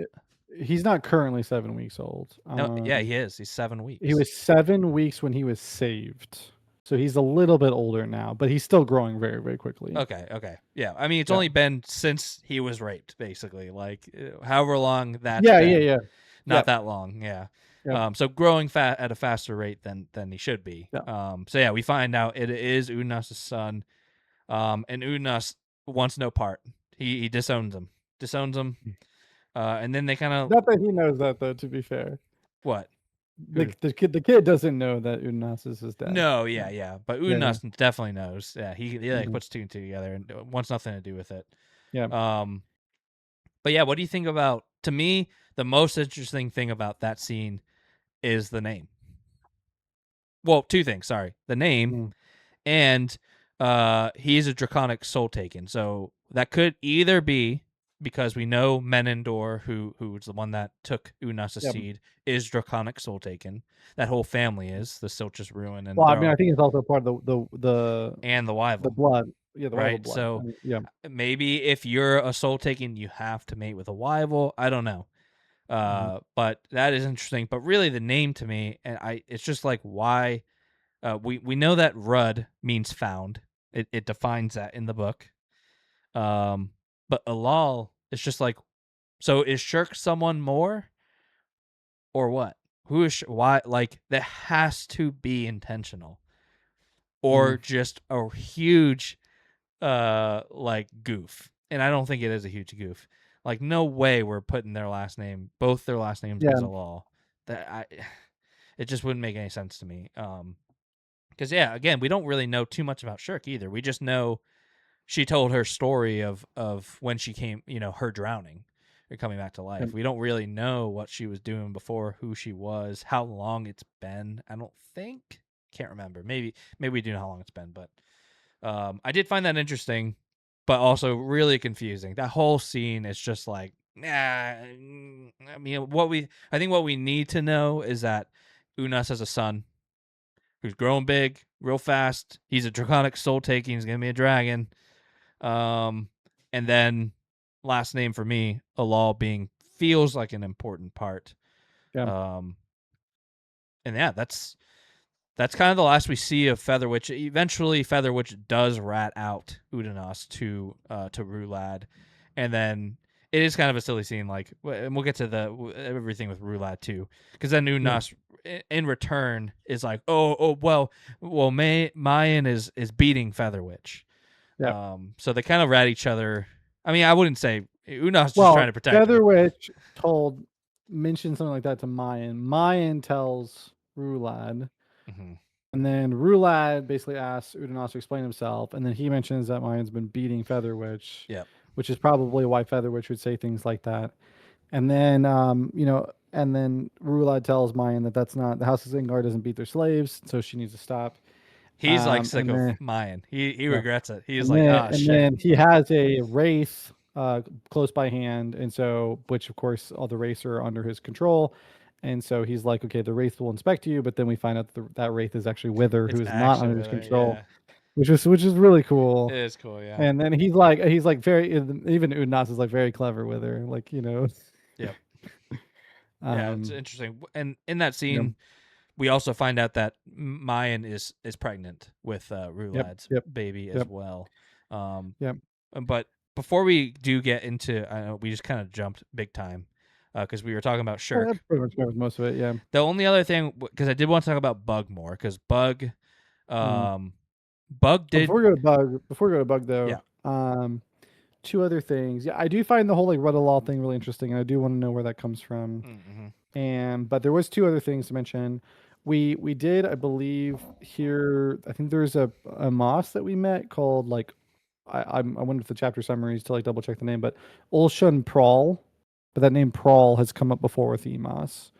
Oh, he was the one in that realm when they go there. Yeah, is Ulshun Prawl, which I believe that name came up. It's definitely in the chapter summaries. But yeah, Prawl sounds familiar. Prawl has come up before. That came up in Memories of Ice. And then the other one, because I had been wanting this as well, and so I believe this is correct, but Kellenved, right, who was, I believe that's the right name, who was the one who had an empire, right? He was the one who killed Whiskey Jack. Is that the right name? No, Kellenved. Calor is the name, yeah. Calor, so I was, because he's very, very old, right? And like he had that interaction with the three with Nightwit, Draconis, was it Night Chill and things like that, right? Yep. And so I've been wondering if his empire was the first empire, but I think that his empire either is after or maybe at the same time as, because I believe that we do get some like visions and we like kind of see some of the first empire. And so it seems like the first empire is a lot more connected to like the Talani Mas or the Emas. We see the bringing down of the crippled god. Like I can't remember who sees it. It might be Bryce and still just showing him. I can't remember who shows who, but they do witness the bringing down of the crippled god, and it like destroys the city. But I think that they do mention Calor in that scene as well. Like it was his city at the time or something like that. But they didn't confirm that like Calor's empire wasn't the first empire, but I'm pretty sure that those like visions have basically shown that Calor's empire was not the first empire, because Calor, I do not believe, no, he can't be. He can't have been the emperor of the Imas, right? Because he killed all the people of his empire. Oh yeah. Right. So his empire couldn't. Yeah, and so his empire, or at least he killed all of those people. So I don't think that he can be the first emperor. So I think that those are officially different now. I am still, I will say overall, just like big ideas, I'm still not totally convinced that time is not super linear here, because Icarium has this whole time machine things. It feels like there's more to it than they're just clocks, you know, like. For sure. Yeah, no, I think if anytime you're reading a fantasy, if time gets touched in your respect, you have to stop thinking about time as linear.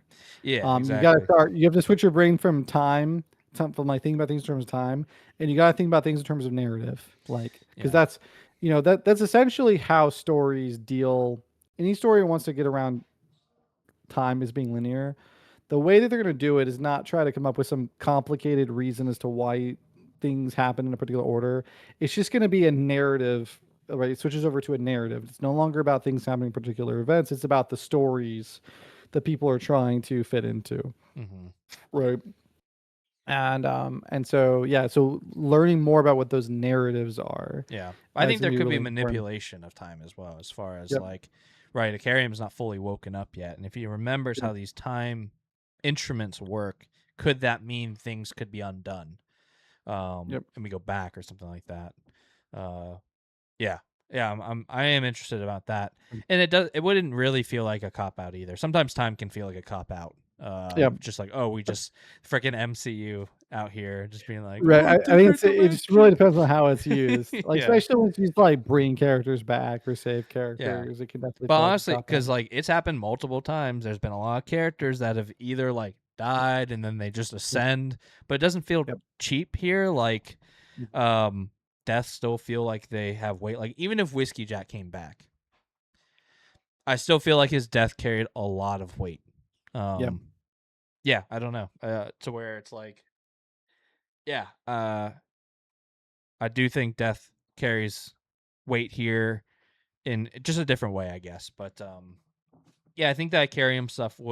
I hope we learn more about that. It definitely seems like it's gonna be. He's been around forever, basically, and we do get one of his creations in this part, which we'll talk about with Troll. They cross like a bridge, which is really like almost like a water wheel, kind of like it's like a weird little time. It's one of his Yeah. things. It's like constantly like rotating. It's like a moving bridge.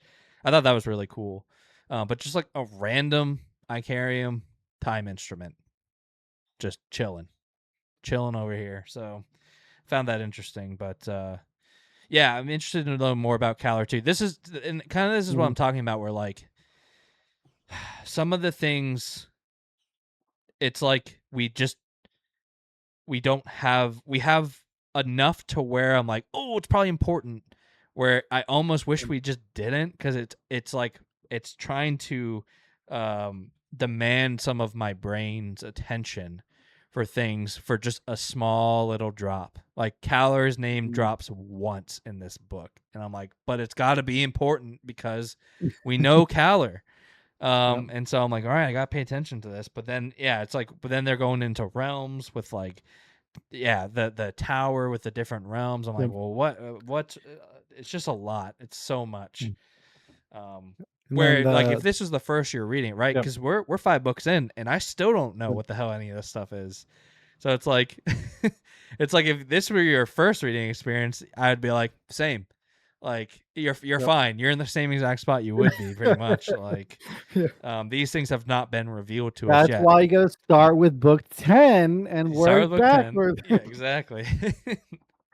You know, sorry. Then the last thing, I'm just looking at the notes. I know I said there's 2 other things. I didn't see this part, but did we essentially get confirmation? Because I couldn't remember with Memory Vice, but it felt like this book was essentially saying that Silver Fox is essentially dead, or like a cairn. A Karen? That's like yeah, well, yeah, like a like a Karen. I don't know. Yeah, How do you no, I know say you're it? saying Karen. Yeah, Yeah, it is yeah, just Karen, Karen. Yeah. that's funny. I completely missed that, so I Okay, have so no idea what you're talking about. they talked about that there was like they talked about the Emos being in the beast hold because like the tiles, and they talked about the formation of that being from this soul bone caster who sacrificed herself and is as left like roughly like human shaped cairn of stone. And I was like, wouldn't that have to be Talking about the prophecy Silver from Fo- like that Featherwitch yeah. did.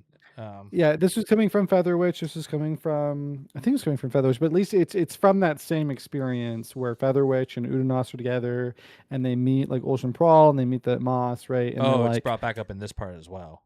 yeah, That's it's weird. brought up in I this see. part, yeah, and they're talking about like the beast hold, but yeah, so they talk about how like when they talk about the formation of it, they talk about how it was this sort of this came about from like a soul bonecaster sacrificing herself and leaving behind this cairn of stone. And it could be what about the prologue of Memories of Ice? Isn't that a oh no, that was a Jagged mother that sacrifices herself. yeah. So I don't know because they didn't name the character, and I don't believe that Silver Fox is dead by the end of Memories of Ice. No, but it seemed like, especially the time, but like the fact that it said soul bonecaster, meaning like that there would only be one, which only one. Silver Fox is the only one at that time. Yeah, and so the sacrificing herself So it's like specifically female.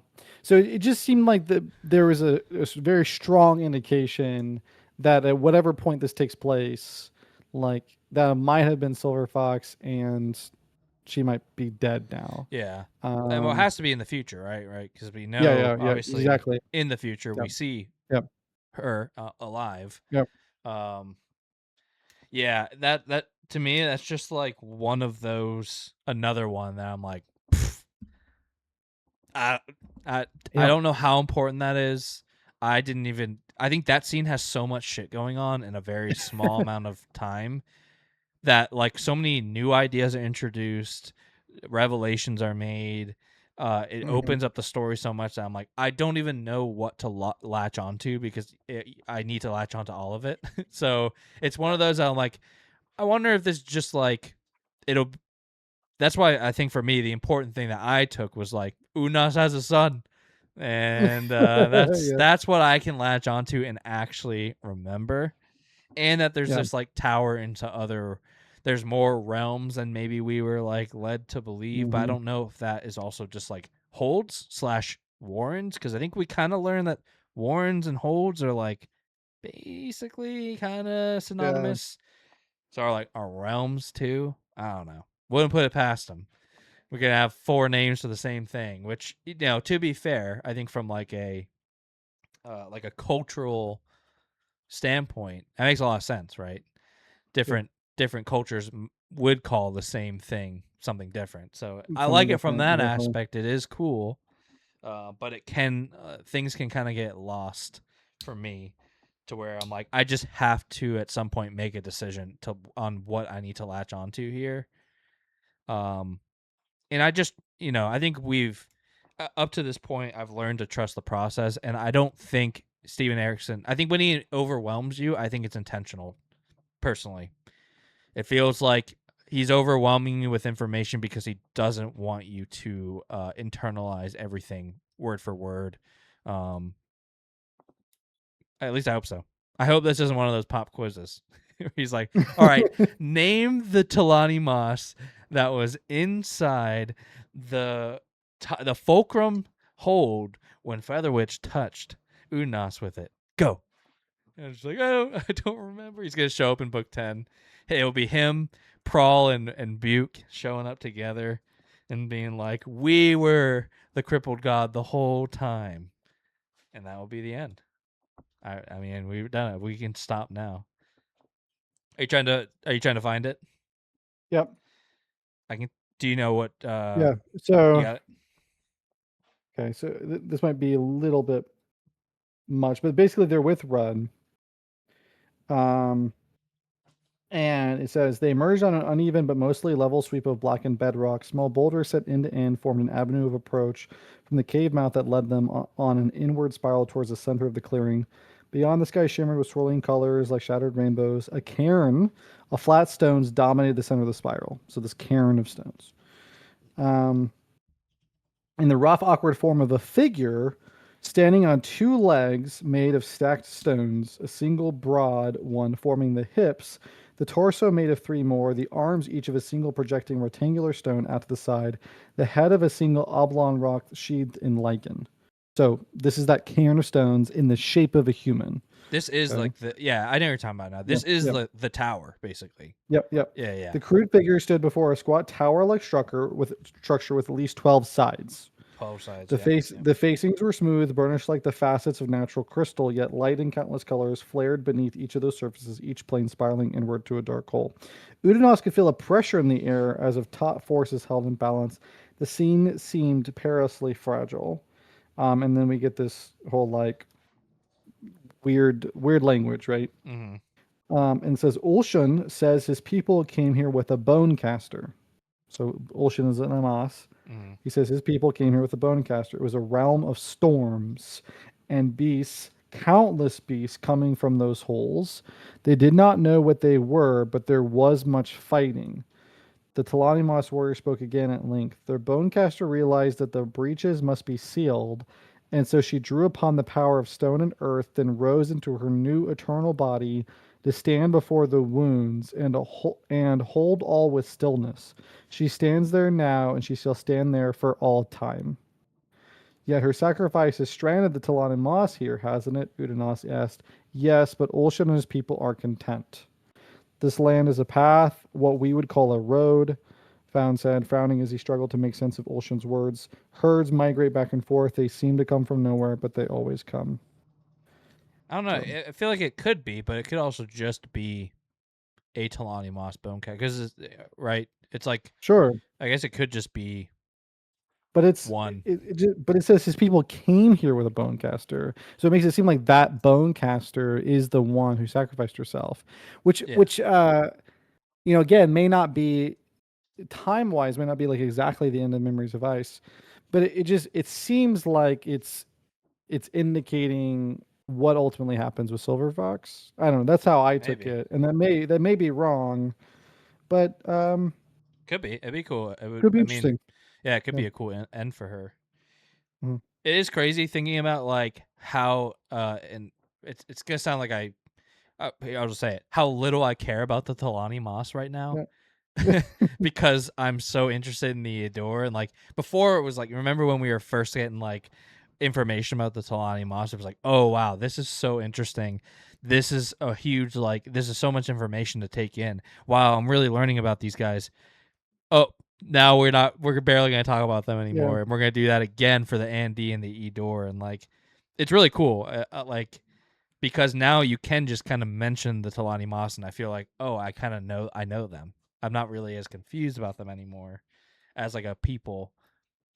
But like I guess I just thought like, right, when we were learning about their conflict with the Jagged, it was like, oh shit, this is the conflict that spans back millennia. This is it.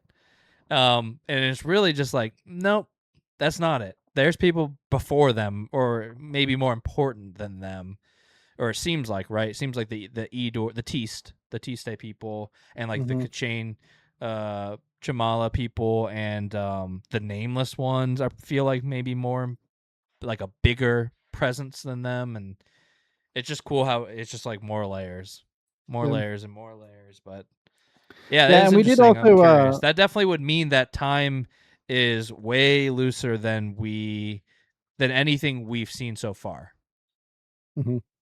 Yeah, because it would also mean that yes, it's exactly, it would mean exactly that. Like, it would kind of also mean too that it wouldn't, like, if this is in fact the Beast Hold, high played by the Amas, like, it would also mean that when they went to the Beast Hold, that wasn't time concurrent. Yeah, they Like just went that- to the Beast Hold at a point in time. Yeah, like at a point in time. That's right. Yeah. Because they also talk about these paths, like they do mention, it's worth noting that.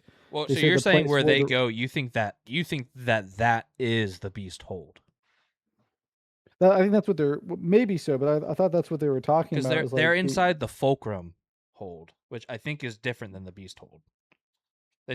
She touches Udanas with the Fulcrum tile, and that's what brings them there. And I do think that, yeah, because that is different. Well, actually, so the Fulcra is unaligned, specifically, is what it says, and the Beast Hold is a separate place. So I don't think they're in the. I don't think they are in the Beast Hold at that point. Mhm. But I also don't know what any of it means. So yeah, I'll definitely have to go back over it more. But yeah, and the last thing that you do kind of mention is, like, we do get confirmation, if we didn't already know, like Silchaz Ruin and Skabandari, like they are both soul takens. Yep. We get that again. And more interestingly, they're mentioned in the same sentence with Draconis, Karul, Anamander Rake, Osric, and Menendor. All Skabandari, Silchaz Ruin, all of them get mentioned in the same. And they're all There's draconic, a few more that right? Yes, exactly. They're all Soul Taken Draconic. And there's a few more mentioned, but I don't remember those. Yeah, a bunch of name drops too. Yeah, I almost wrote them all down, and I was just like, nah. There's a couple other moments too in this part where there's a lot of new names, and a lot of those new names kind of instantly die. Yeah. So I was like, I don't know. I'll roll with it. I know the ones that I'm supposed to know, but yeah, it is one that I'm curious to see when or if we get back to this at all in this book. I almost think we won't, personally. I think the only thing that might be of note in this book, the last 200 pages, are that he has a son, and maybe not even that. Yeah. Maybe not even that. So yeah, it is interesting, but yeah, I kind of hope it's not time unstuck kind of thing, because it just complicates things so much more. Because right now, up to this point, even though things have lived for a very long time, time has been linear. We were getting flashbacks into history and things like that, but there is no time jumping in that way yet. Like, I think there is a possibility of it with Icarium, but I hope that we don't get revealed that all this is just like, well, everything you've read, you don't even know when it's actually happening, and it doesn't matter anymore. Kind of I thing. would view it more as like the holds are maybe outside of linear time, right? Like the holds. Just the Like holds. when Yeah, somebody, okay. Yeah, yeah, that makes sense. Yeah, just the holds Mhm. specifically. Oh, yeah, I like that. Yeah. But definitely interesting. And So anyway, but yeah. I took us on a tangent. What were we gonna say No. about Bug? Yeah. Yeah, this was a very long tangent, because it's all started with Shirk. It's all started with Shirk, and then Featherwitch, and then all that. But yeah, with Bug, I just think he had two notable adventures. He ran into some creatures, two of them. So the first one, he runs into a Jagged that has frozen and trapped which we are learned is called a Calibaral demon, which I think, correct me if I'm wrong or if you remember, I think is the same type of demon that That's my understanding too. Troll befriends, Yes, Lilac or whatever. Lilac. Yeah, that's my understanding. Okay, so that's the first thing. She frees it, and they basically are like, the Jagged asks Bug if he knows a place they can move the trapped Calibaro, and I think he insinuates that he does, but I don't know if we're supposed to know where he's gonna move it yet. But that was one thing, and then there's a Fulcrum Temple, and there's a creature in there as well. Escaped from the Azath house, which I don't think we know what type of creature it is. Just another creature. I don't know if it's another one of those demons or what. But yeah, just found that interesting with Bug having these types of adventures, and just creatures escaping, creatures that we start to kind of learn or see in the future as well. Yeah, that was it with Bug. I think he's working on the palace as well. He's finishing up the palace. Yep. Again, he's got his own construction company. Yeah. He knows nothing about construction, but it doesn't matter. That doesn't matter. It's all part of the greater plot. Yeah. So yeah, there's still a lot of stuff that I'm like, man, it just feels like there's so much more that needs to happen, and I feel like the time pressure feels bigger in this book because it's a prequel. It's like, right, I who knows, but I'm assuming or expecting that with the 6th book we jump back to present.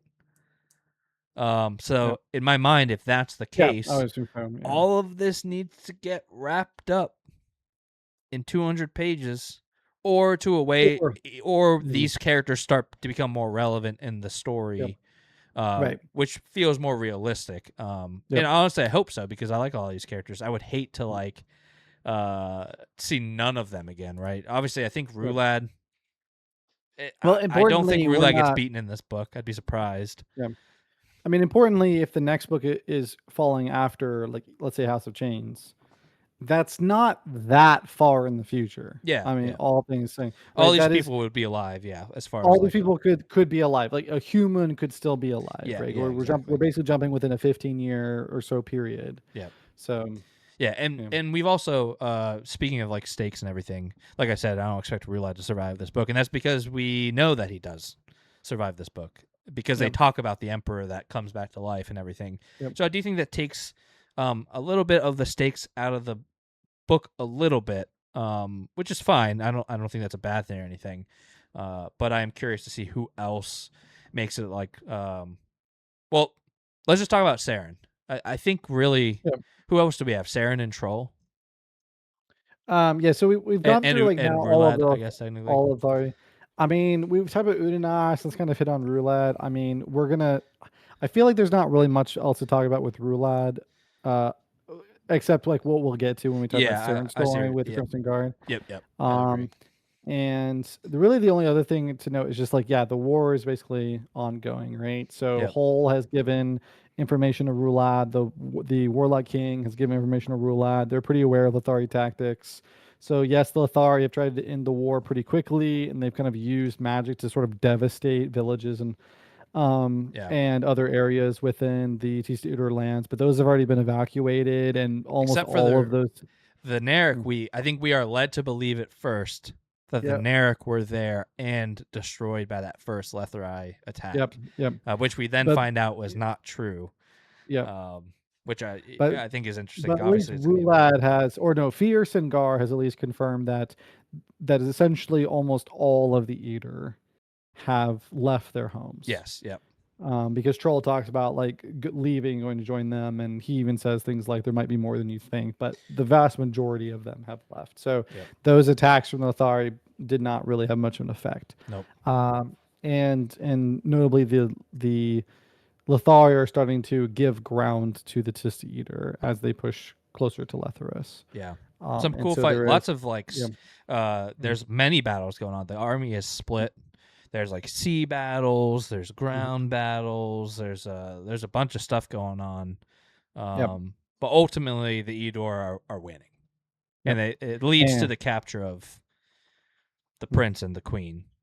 Yep. Notably. And then Roulette has mentioned things like wanting to expand through other realms, and potentially even that they might have another way into Letharos, or a faster way to get to Letharos through the Warrens. So there's some interesting things brewing. They talk about there. flooding other realms too to conquer them, which we know, right? And from House of Chains, and that I can't remember what the place is called, the like fractured realm, the fractured Warren.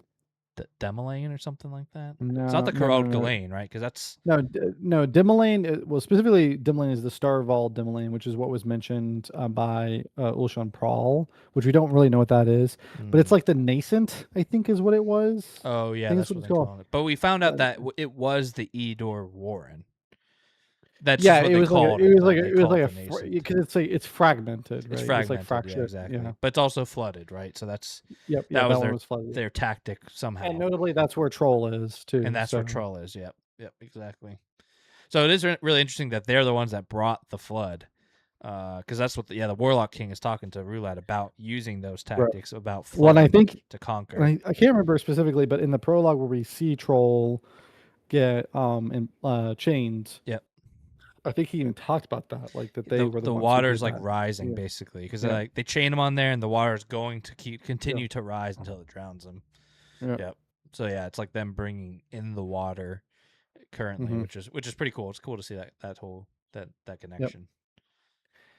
Yeah, so I think the main one is just Saren, and then the merchant that she's with, whose name slipped my mind all of a sudden. Baruch. Baruch the Pale. Baruch. Yeah, exactly. So yeah, basically, the Roulad basically tells them, leave, the war is gone. we're on, baby, but you guys can leave, but you have to leave the Narek here, notably, and all your wagons and stuff. You basically have to trek it back. Which they do. There's notably a couple moments with, like, I think Troll and Saren meet on a bridge kind of in passing, and there's like a moment where you think Troll might switch, but he doesn't. And then Saren, I think Saren is my favorite character of this part, just because and maybe one of my favorites of the book, because so neutral going in, and I would say by the end of this book, she's a very different character. And maybe not in a way that I like, but in a way that I understand, I feel like, and I get it. But notably, like, as she's traveling with Baruch, let me see if I can find it. She like touches this like stone at one point, and like the Teist and these spirits that are within it talk to her, and they recognize her as a let's see, I just gotta find it because it's important, I think. blah blah blah.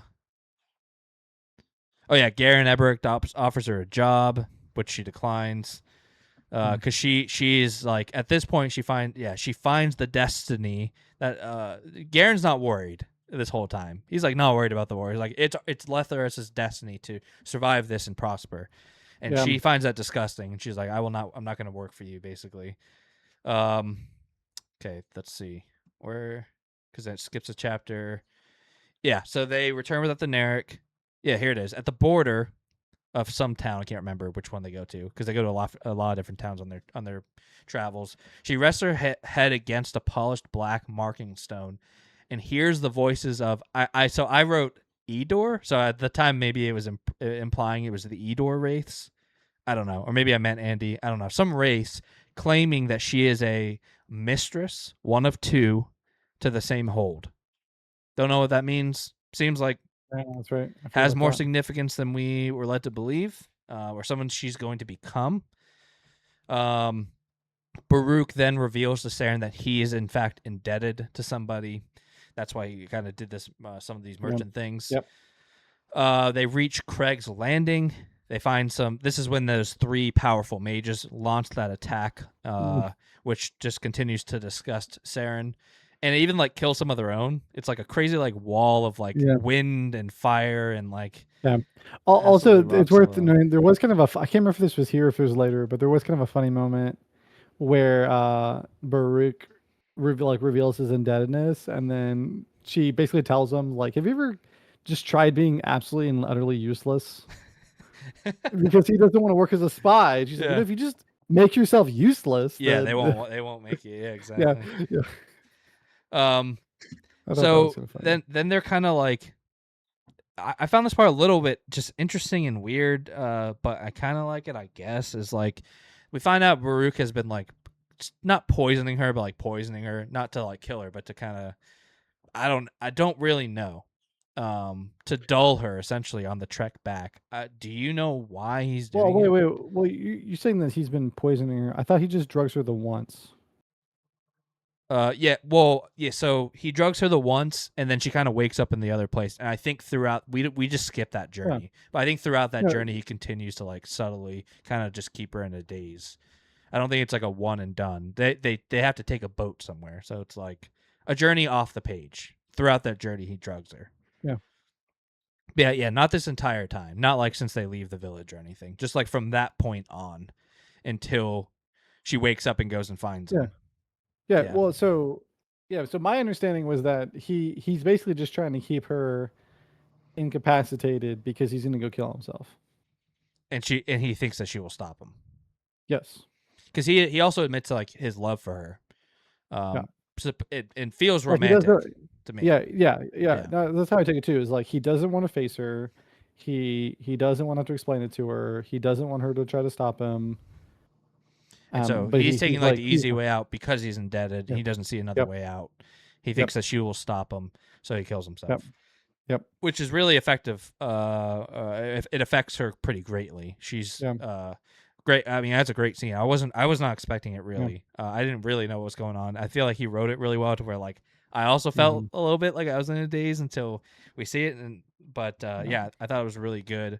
And a pretty big turning point for her, I think. She was already disgusted by the Lethrai way, I think, at this point. Yeah. No longer really neutral. But now she's seeing kind of like what this can do to somebody, just being indebted, of like, this is the better way out, for Baruch at least. Of like, he'd rather die than being, he doesn't see another path to escape or freedom. So then she kind of just gets drunk a bunch. Takes it really hard. Yeah, she takes it really hard.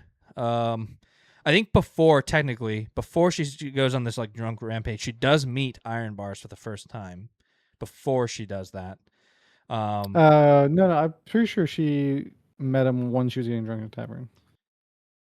Yeah. So you're right. At the very start of it, she meets him, who introduces himself as Iron Bars. I just wrote down because I was like, I don't know, it seems important. Iron Bars, Second Blade, Fourth Company of the Crimson Guard.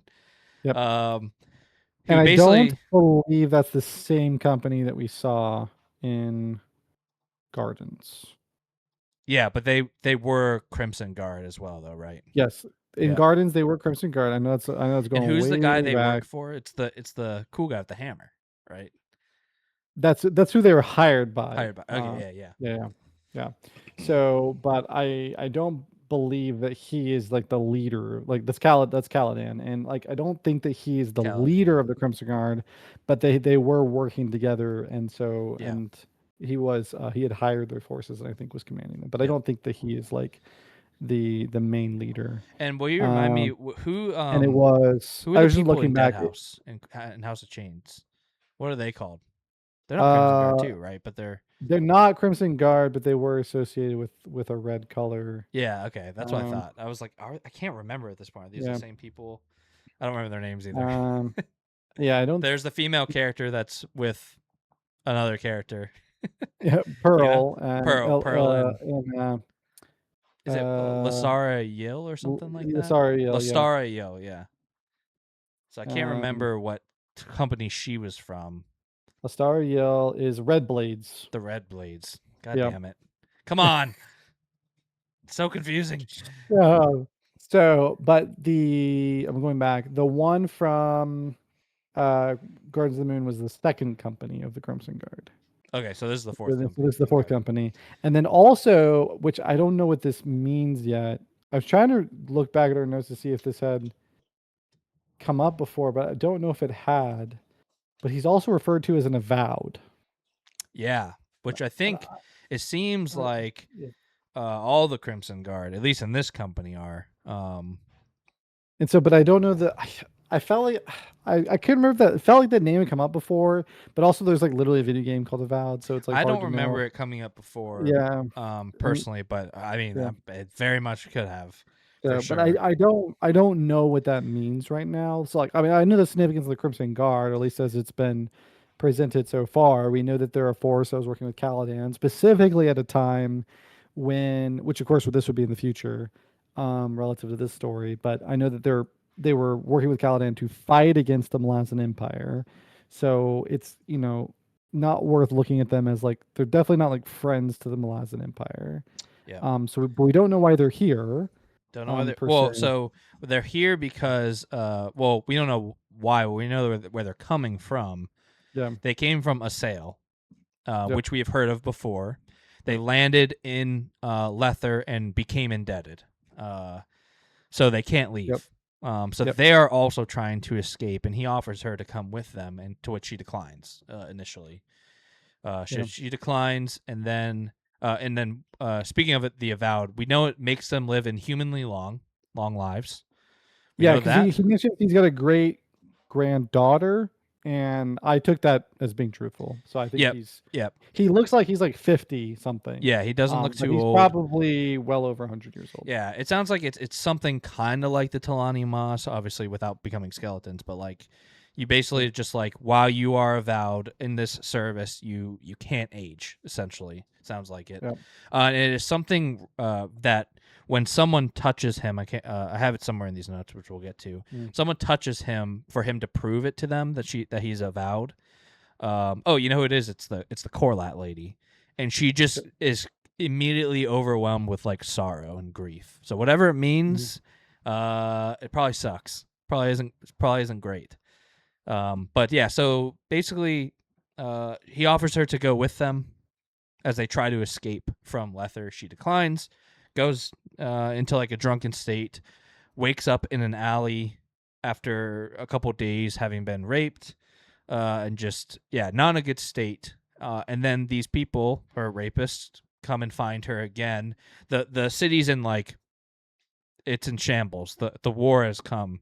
But it's notably, I think these are Lether people that are like looting and raping and things like that. It's not the Eador. These are Letherite people that have done this. Are you saying like the people who attack Saren?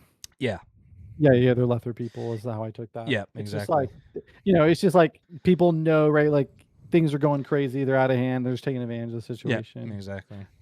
Yeah. So they're basically coming back to do, I don't even want to know what to her. When Iron Bars shows up again, takes out.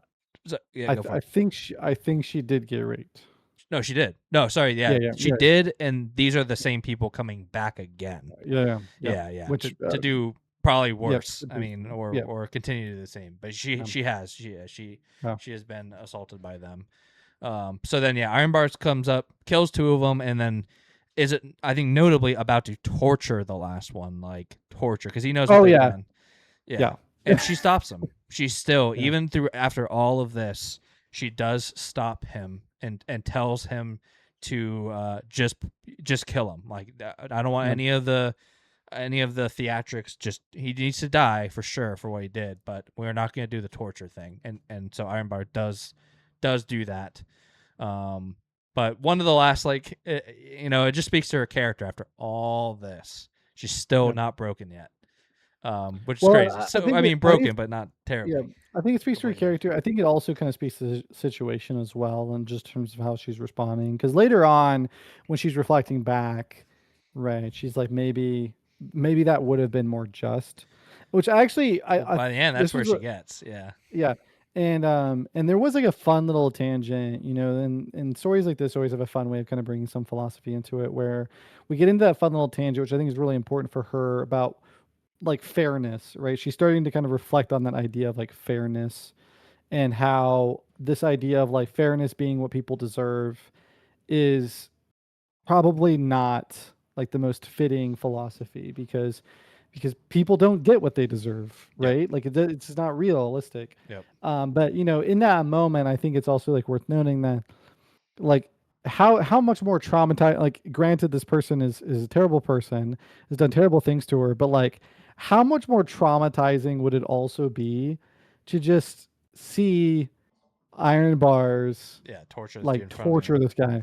Yeah. Because we're not even talking about like, in terms of this whole scene, like we're not even talking about like the idea that like that it's just like a human person who's gonna be torturing. Like she just saw him kill 3 people with ease, and one of those people he killed by literally ripping the guy's bottom jaw off, just like with a single motion, just pulled his jaw off. Like this is like a character with like horrific strength, And speed, and yeah, it does and note speed and she skill. can't even like Yeah, comprehend his fighting yeah, style. It's so yeah, fast and yeah. intense. And Which might so be part of the either just the Crimson Guard or the Avowed or both yeah, or yeah. what. Well, and I mean, I still remember the Crimson Guard from Guards of the Moon. I mean, they're like that was like the first time in Steven Eriksson's like story with Malazan where we got to a scene where I was like, this just got super anime. Like, just Oh, they're yeah. coming in at the last moment. They've all got like cool abilities. So yeah, it could be like a him thing. It could be an Avowed thing. It could be a Crimson Guard thing. I will say, like all of the Crimson Guard we've seen so far, they all have something unique about them, Mm-hmm. like some unique ability, some unique skill. So like they're very like cool company of Yeah. characters, right? Yep. And we don't know why that is. It could just be a them thing, could be a Avowed thing, could be something else. But so again, it doesn't. I will say that I don't remember any of the Crimson Guard characters in Guard of the Moon exhibiting like this level of strength. Yeah. But like one of them was like extremely skilled with blades, for example. So like this could be an Avowed thing or it could be a him thing. But I feel like in that moment too, like there's almost kind of a need for the trauma to end. It's like just end it. Like we need to move. Like Yeah. no more trauma, no more gore, no more like just like we just want to be as far away from this place as possible. Yep. And so at that point, in those few days that she was in that drunken stupor or whatnot, the Edor they're in specifically Trait, the city of Trait. The Edor have then breached it and are killing everybody, so they got to get out. And another member, he says he calls him his blade. His name's Corlo. Has found a warren that's appeared due to the creature that the Edor brought being present. This sea creature we know. That's why this warren has become present again, which we kind of now know is Cyrald Galain, which is the Shadow Realm, which is the Andy, and all that good stuff. So anyways, they're going to use that to escape. And on the way to go meet Corlo and the rest of his company, they run in to Rulad. Hmm.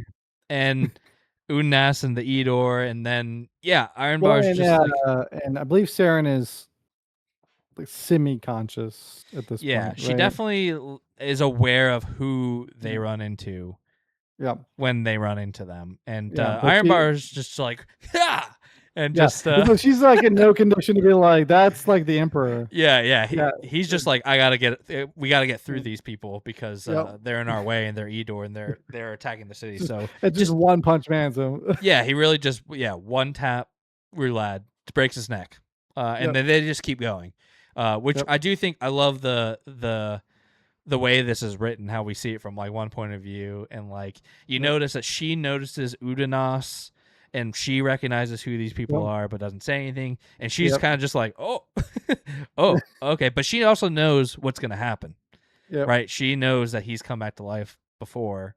Yep. Well, I guess maybe I can't remember if she actually knows for sure, but I think she I mean, does because later she yeah. tells him, Yep. he's gonna come back to life. Yep. And this is what you did, or that's who I it mean, was. they were there like when there was a whole stir with Rulad, right? Yeah, So. yeah.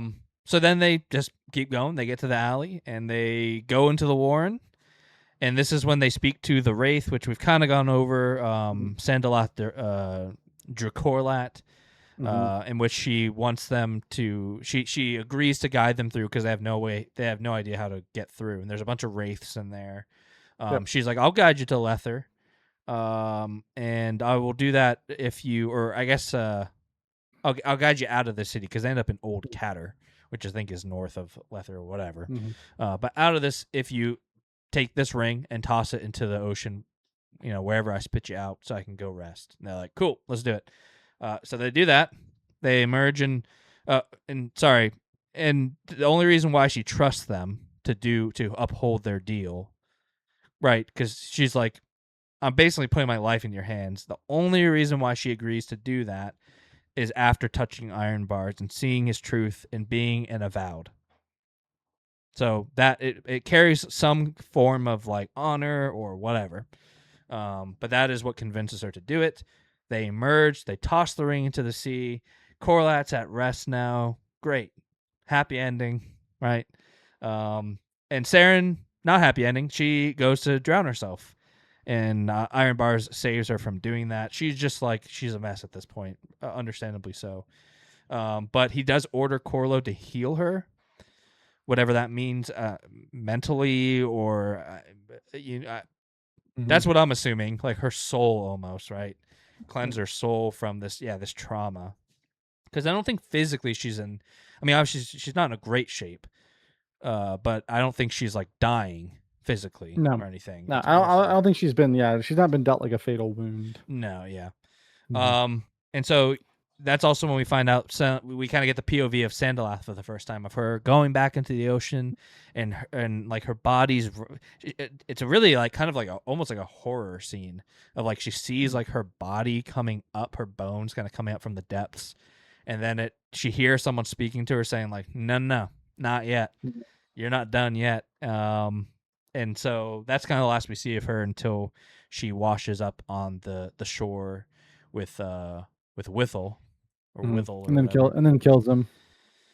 And then kills what? Who? Withel. What? Almost. I'm just joking. Almost. I was like, whoa, I missed that. She like slaps him and he like goes through the wall. Yeah.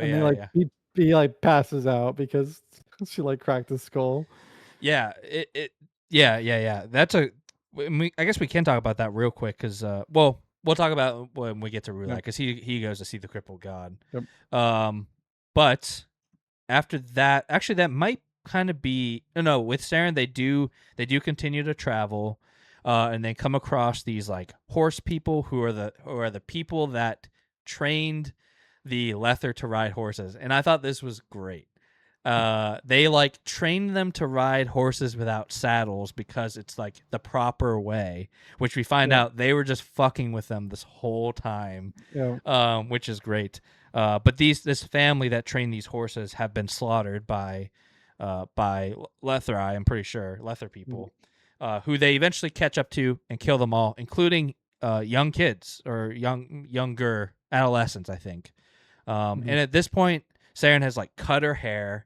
I think she's probably gonna join them. There's one other thing I noted that was important. She cuts her hair. She finds statues of Tarthanol gods, which is another one of those races that I think the Lether people have enslaved. She this is when we find out that being the vow that the Crimson Guard have taken is what's keeping them unnaturally alive. And then she also informs Iron Bars that it was Rulad that he killed, which Iron Bars is like, could you do me a favor and not tell my bros, because like I always make the worst enemies, and like this seems like the worst of the worst. But I think that at this point her attitude is like they catch up to these people and slaughter them for what they've done, and she feels nothing. She just feels absolutely nothing towards that. And yeah, that's kind of where we leave Saren, which is really exciting for me. And even though it's not, happy, this is someone that was extremely neutral going in, I would say, for the most part. That's like the job she took, it was for being so neutral. And at this point, I think she's kind of seen everything she needs to see to be like, nah, dog, I cannot be neutral through this anymore. Like, these people are just the worst, and they're the worst. So I feel her, and I like her, and I hope she becomes a Crimson Guard. I kind of hope she takes a vow, or I don't know. I'm just excited to see. She would be a character that I hope. Right. We also know she's a mistress of a hold. Yep. So I hope we get a lot more of her for the series. I would be a little disappointed if she's only ever in this book. If she's a Buke. I don't want her to be a Buke, because I do really like Saren in her journey. Yeah. And very surprising journey, I would say, her character. I would, when we first read about her, I was like, oh, I don't know. Yeah, who is this? I don't really know. It doesn't feel like she'll be that significant. She's just kind of like a neutral party. We're getting her POV, but turned into someone I really, really enjoy. Yeah, any other notes about Saren's journey, or what you thought, or anything before we get to well, it's just one thing I was going to mention, because I don't know what the association is, but they do mention they come from a sail, which we've said. But then there's also a character in House of Chains called in the journey of Karsa. Karsa Orlong, where we get the Forkroll sail. Yeah, I never even put two and two together. They're like the race that like any relation. That could be where they're from. Know. Yeah, that's why I'm bringing it up, because like that could be where they're from originally. Well, Memories of Isis sail is mentioned as well.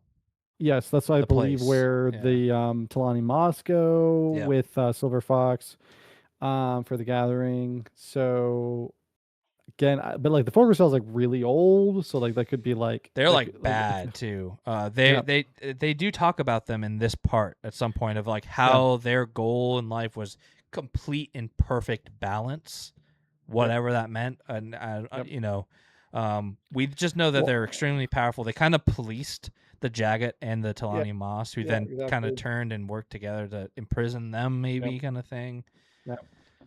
Yeah, it's just another one of those races that I'm like, all right, well, I guess we're gonna need to learn about them at some point. They sound so there could be a relation there, maybe not a relation there. I don't know. Yeah, I didn't even think about it, but it would make sense. Like that's where they're from. Or it's just Steven Erikson fucking with us more. Yeah, he's just but if that is like where they're from, like it's it seems like that people aren't there anymore. Yeah, right? Like that's certainly not who like the Crimson Guard were like fighting or like or with. Or maybe they were. What if they were? I don't know. Because I mean, we didn't ever hear about the Lether people until this. And now it's like, oh, this is a full-on coexisting race in this world that's been here the whole time, that we just didn't ever hear about. But yeah, it definitely seems like the Forkroll sail are like more rare, especially in this time. Because there was like the one we've only seen, I think, one ever like living, and it was the one that was like trapped under the thing, but is now loose. And that was technically before Deadhouse, right? So it's like that thing's been out and about for a bit. Yeah. So who knows what that thing's doing, or if it freed other ones of them or whatever. But yeah, it'd be interesting to find out more about them. But yeah, who else do we got? We got Troll. Troll, there's not too much to say. He's just kind of part of the war effort. He's struggling constantly as they work their way towards these Lether cities and are taking them over. They kill a scout who was an indebted person, and he feels really guilty about that. And at one point, he wants to save this big wraith, this big shadow wraith that has been injured in a battle. And this was an interesting point for me for Troll, because there's an Arapae woman who I think is just like a tribal woman who who has capability of healing this wraith, who says no, and he hits her. I'm like, Troll dog, I know you're upset, but damn, dude, come on, that's not gonna make me like you anymore. So he does hit her, but then eventually Fear agrees to heal this wraith and then let it be kind of like Troll's sidekick. Its name is Lilac. We learned it's one of those like Calaboral. I don't have the name pulled up anymore. One of those demons. And it talks about where it's from. I don't really remember. I don't think I wrote it down, but I think it gives a short little history of its people. But then notably, it saves Troll, because Troll and Fear kind of finally have their standoff, in which Fear, because Troll's basically been talking treason this whole time, just to Fear, because he's his brother and he feels comfortable. And Fear's like, dude, you better not say it to anybody else. But eventually, Fear does attempt to kill Troll, in which the demon kind of saves him. And that's kind of where we leave Troll, of like, all right, his brother's attempted to kill him. Yep. So I think that's pretty much it, though. Garen Ebrecht, when they took over that city, whatever city they were at, they imprisoned the prince and the queen, and then they like let. It was another interesting one of those like philosophical conversations. But Garen Ebrecht witnesses it and thinks he's about to die, and they kind of come up to him and they say, "You're free." He's like, "What do you mean you're free? You're not capturing it. You're not going to kill everybody." And they're like, "Well, no, because we want indebted now. And if we kill everybody, we won't have any. So you're free to go, but like, you're ours," kind of thing. So he rides back to Lether. So whatever that means, he's about to get some more bad news when he arrives home and sees that all his money's gone and his brother's gone. And, if anybody deserves it, it's this fucking guy. It's an absolute serial killer. But, yeah, that's pretty much it with Troll. Just continues to be disgusted and kind of following a similar path as Saren, I would say. Except for we always knew where Troll was going to end up. Exactly. So not quite as exciting, but very believable path that he's taking for sure. Well, I think it's also important too. Like Fear is very dug in, and has only been made more dug in by like losing Marin and things like that, and like needing justification for all of it. Whereas, like, I think Troll more appropriately and accurately recognizes the plight of Rulad, right? Where it's like, is really like only Troll is raising the fact that the experience that Rulad is going through, like he is essentially cursed, to die again and again and again. Yeah, it's not a positive thing. Right, exactly. Fear's like he death can't defeat him. He's like, no. He's just going to keep dying. Yeah, like that's our baby brother is gonna die 1,000 times again and again. He's gonna feel it every single time. Like it's gonna chip away at him. Like, and so like it is like very compelling. Where he doesn't always have the best relationship for Rulad, but this isn't like the fate that he would want. Like, for sure. For his baby brother. Yep. And we see that and we can kind of move over to Rulad too, because I love Rulad's character, honestly. Like, you see it in him. He is very much cursed and just basically in shambles the whole time. He's like twitching and like he like there's a scene where he's basically like breaks down crying and is asking Unas to like remind of like who he is and things like that. I'm like, damn, man, like I'm feeling for this guy. Like this sucks. And there's another really powerful scene where I think it's before maybe it's after Roulade dies again and goes back, but at some point, You talking about the Udinus is- confrontation? You talking about the confrontation with the crippled god, or well, there's a conversation with Udinus and Roulade. I just can't remember if it happens before or after that confrontation with the crippled god, but ultimately thematically it doesn't matter. It's basically Roulade struggling with like him not being in total control of his destiny kind of thing, and he's really just working for the crippled god, which he doesn't like, and Udinus is like, you're indebted, dog. You're indebted. Yep.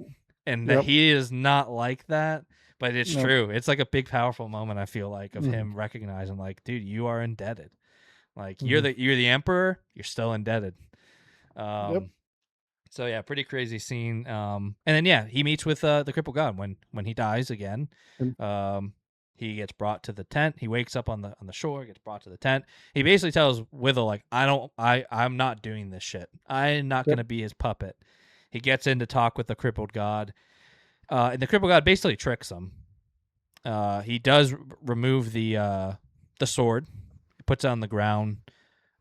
He's like, "Oh, you don't want to do it? You don't want to be it? That's totally cool, dude. Like, I got you." And he takes the sword, puts it on the ground, in which then Roulade tries to kill him. He picks it up to try and kill him, and that's basically the trick, because then it immediately kind of sends him back. Well, and also too, the crippled god. I mean, it isn't just that as well. Like, because the crippled god basically told him, like, if you choose not to accept it, you leave the tent. Then I am just going to find somebody else, and I'm going to give them the sword, and you're not going to like what happens with the Tista Edor when I do that. And so, he kind of presents like this option of like, take the sword and serve me, or leave and damn your people. like damn your people, and then like picks up the sword and tries to kill him, and yeah. But we also learned that this sword was basically the product of Siltrus Ruins' two swords combined together. And Withel, when he talks about it, and he's the one that also kind of convinces Roulade like that the crippled god's a liar. He's like, he told me when I made him the sword, he'd let me go. And here I am. He has not let me go. He's a liar. He's tricking you. And that's kind of when Roulade's like, well, then I'll kill him. But anyways, that's when we learned the sword was formed out of two swords.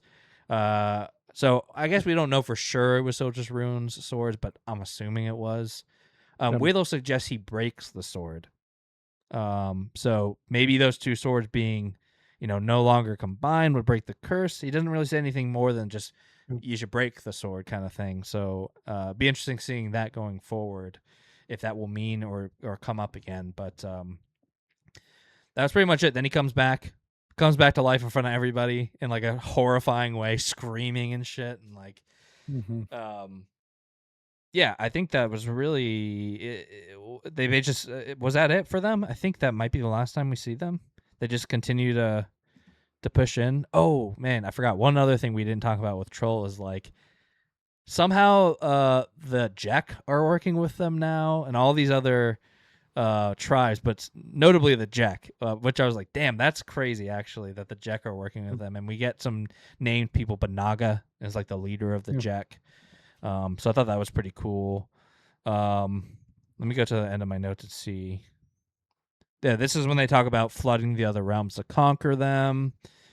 That's when, I think the very last thing is Udinus talks with Roulade, and that's when we find out that Mayan is pregnant, and that Roulade doesn't like Mayan anymore. That he wishes that that didn't happen the way it did. Yeah. And yeah, that's kind of where we leave that as they just continue to make their way to Lether to conquer. Are we missing anything? No, pretty much covers it. Any other notes or characters? Yeah, I think it does. So yeah, we kind of just leave everything, and like we get like really no resolutions here, like nothing. Yeah.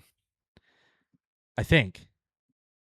Pretty much nothing. Pretty much everything. Yeah, everything's continuing. Like the pieces are moving. Everything's continuing forward.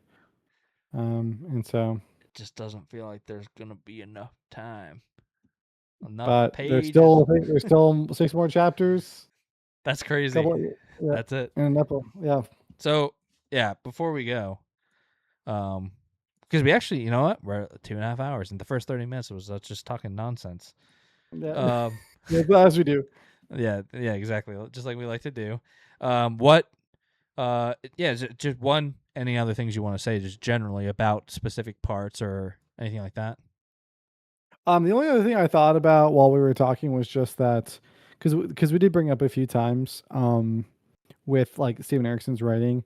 I will say I actually do really appreciate the way that he builds up to a moment and then kind of just cuts right through it. So I had mentioned, for example, that it's funny how there's all this build up for this like grand meeting, but ultimately it was like always going to end in war because of Rulad. But I think that that's actually a really cool like storytelling technique where you can build up the stakes of a particular event and Oh, yeah. establish your characters, but then it doesn't need to be this complex resolution, right? Like we can read through that story and we don't have to trace out all of the different moves like this person assassinates that person because they're holding leverage over this person who is then going to convince this person. Like we can cut through all of that to get to a particular resolution in a very neat way, right? So rather than it being like, what was all this buildup for, right? Well, the buildup did something else important. It established characters, it built stakes, it helps us to understand motivations, and but we still were able to get an important resolution in a very in a manner that's like very easy to remember and also established another character at the same time. Yep. Right. And I think that's just like something I really appreciate about his particular like It's the way that almost he like develops his hidden. plot. It's almost Yep. like so good it's hidden because, yeah, Yep. I think the characterization to me is what carries his books because Yep. you're this event that is so intense that we're waiting for. It only matters. I mean, it's this event between these two peoples that like we don't really know anything about at this point, but I'm still invested because of the characters, because what it means for these characters. That's why these important moments matter. This quick run-in of Rulad and Saren and Udnas and Iron Bars matters because I know Saren, where she comes from, and them just her and Udnas recognize each other, because it doesn't seem like Rulad really notices Saren. It's just Udnas that does, and he keeps that from that's fair. Rulad. But that means so much because we know who these people are. Yep. And like to me, that's the most exciting part about that scene, not Rulad dying. Which in any other book, Rulad dying, that's the moment, that's the thing that happens. But to me, it's that unknown or that secret between Udanas and Saren of like what they both know what this means, and they are kind of like at that they're kind of keeping it to themselves and not pointing each other out. And I don't know. I just think it's so good without like I was saying, it's almost like a hidden talent. You wouldn't think, and I think that might be why people think he's not good at characterization because they don't recognize it because it's so smooth, that it almost like hides itself. But I don't know. Yeah, I just think his writing is just great. I do think there's a couple moments like when they go to the other realms and stuff where I'm like, dude, I don't know. Like, I don't know. And maybe one day I will. And again, though, right? Even if I don't, I'm still getting so much out of the book because of, right? Those are the moments that lose me almost because there aren't character moments. The thing that I took away from that scene is Udnas finding out he has a son, because that matters to me because I know Udnas. Not this like, oh, there's a bone caster that came here and there's other realms and a 12-sided tower, and like it's just kind of like exposition that I'm like, it's hard for me to retain that because I don't know what it means for anybody really. I think I really enjoy his writing and how he crafts the story and characters. I mean, every character. I'm trying to think of like any main character so far in the series. I'm like, I don't really like when we go back to them, and they all feel pretty unique, pretty independent. So yeah, I think it's just an awesome talent. Some maybe not as naming conventions all the time, but my dick bun. Yeah. But you know what? If Tolkien can get away with Sauron, free reign at that point. Like, what are we doing here? So, But I will be annoyed if if Rudd found Alal is not even like Yeah, I see some what you're kind saying. of connection. There's gotta Yeah. be. There's gotta be. Like I can get on board with the like Der Corlat's just like, oh, that's just like a kind of a common like O'Brien, right? With like Irish Yeah. or something. That's like an oh something. It's like that's just the way their culture is. Fine. But it's like you're gonna throw an Alal in there. I got Yeah, it's like literally the same last name. Yeah. same exact last name for this character that we don't know too much about with being Shirk, Yeah. her history. Yep. Like, I hope there's more to it. Otherwise, I would be Yep. a little bit annoyed. I'd say, of like, dude, you could have chosen any name, or like, You yeah, could- the that's what freaking he Red did. Blades and the Crimson Guard. Like, bro, there's more colors than red out there. It's like, he's like, all right, I've already got Crimson. What other Mhm. colors are there? Red. We're gonna get like the Burgundy Brigade next. Yep. Yeah, they're gonna keep on coming. But yeah, what is there a part? Last thing for me, last question for me. If you had to say what part where you are most excited to be resolved in this book, not that it will be, but if there was one, like if I could say only one of these stories is going to get resolved in this book, which one would you want it to be? T-hole. Like I really want to know how that ends, and I feel like it has to end in this book. But I do too. But I am sad because I do feel like if it ends, then that might be the last we get at T-hole. Could be. Yeah, I'm always picturing. I would say sometimes like for me, and it could just be me as a reader. Like I have no idea what I think T-hole looks like. Is he just like a human? He's just like just a human, right? Yeah. I don't know why, but I kind of picture him as like a Gene Wilder from Willy Wonka and the Charlie and the Chocolate Factory, like that kind of like weird, Yeah. like where he does like the walk back with the cane and he falls down in somersaults and that kind of shit. And, like that's how I picture T-hole, just like this fucking unhinged, like just dude. Yeah. So that's how I'm picturing him.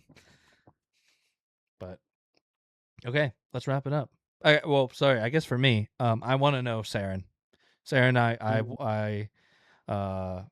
I do want to know T-hole as well. But Saren feels bigger to me in the series. So I guess it's not going to wrap up, but rather just make progress into where she will be going. But all right, let's wrap her up. 2.5 hours. We did it. There we go. We did it. Another Hobby Vomit movie ready for release. That's right. I was thinking about it today. I was like, how many? So we got 5 books left. Each one's got 4 parts. So that's 20 videos times 3 hours. Like we got 60 hours of recording left. And that's if, we'll have to talk about this if we're actually going to do the book. I know we're talking about doing other Malazan books afterwards, but the book that people say you got to read between this book and the other book. I can't remember, but people had mentioned it. So we'll have to decide if we're actually going to do that or just continue on.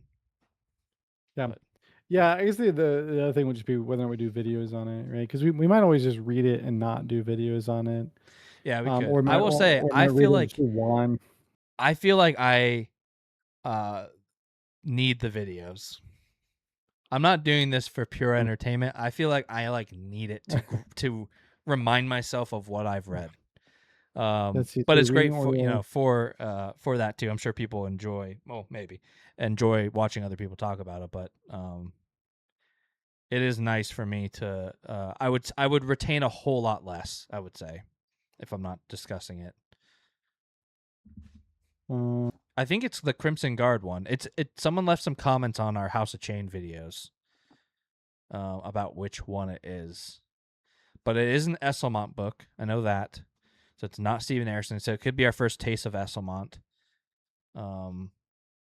Knight of Knives? Yes, Knight of Knives. I think it's Knight of Knives. You're right. Okay. Because this looks like the suggested reading order.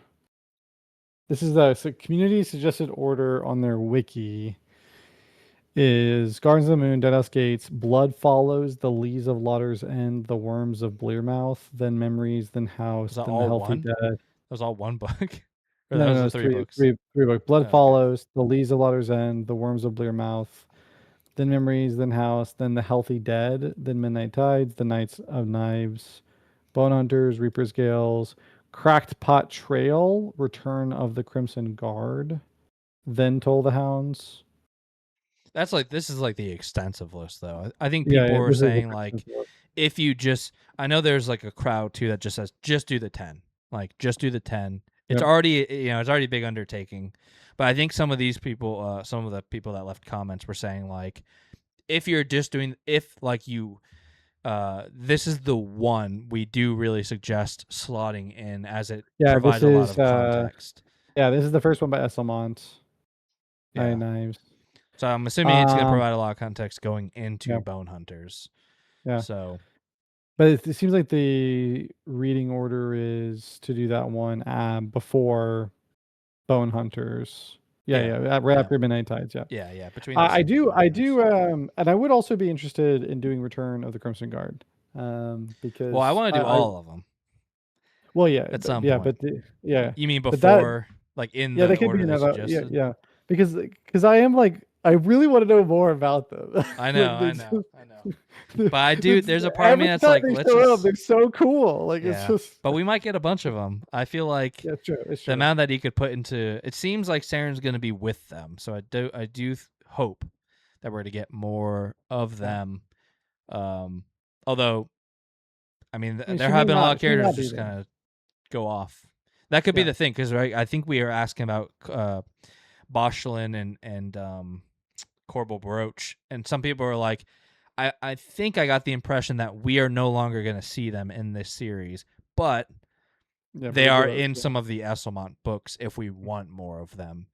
So that could be true with the Crimson Guard as well. We may not, this might just be, this is a living world, and that's something that happens. And if we want more, we can get more. But yeah, I mean, I would love to do all of it personally.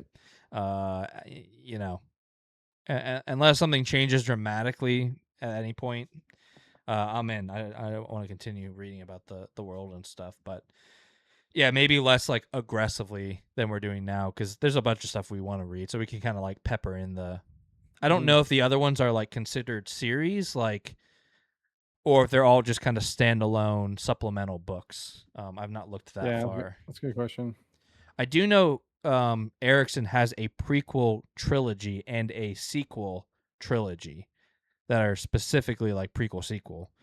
So those ones, I think if and when we do those, we would actually just do them as like a series.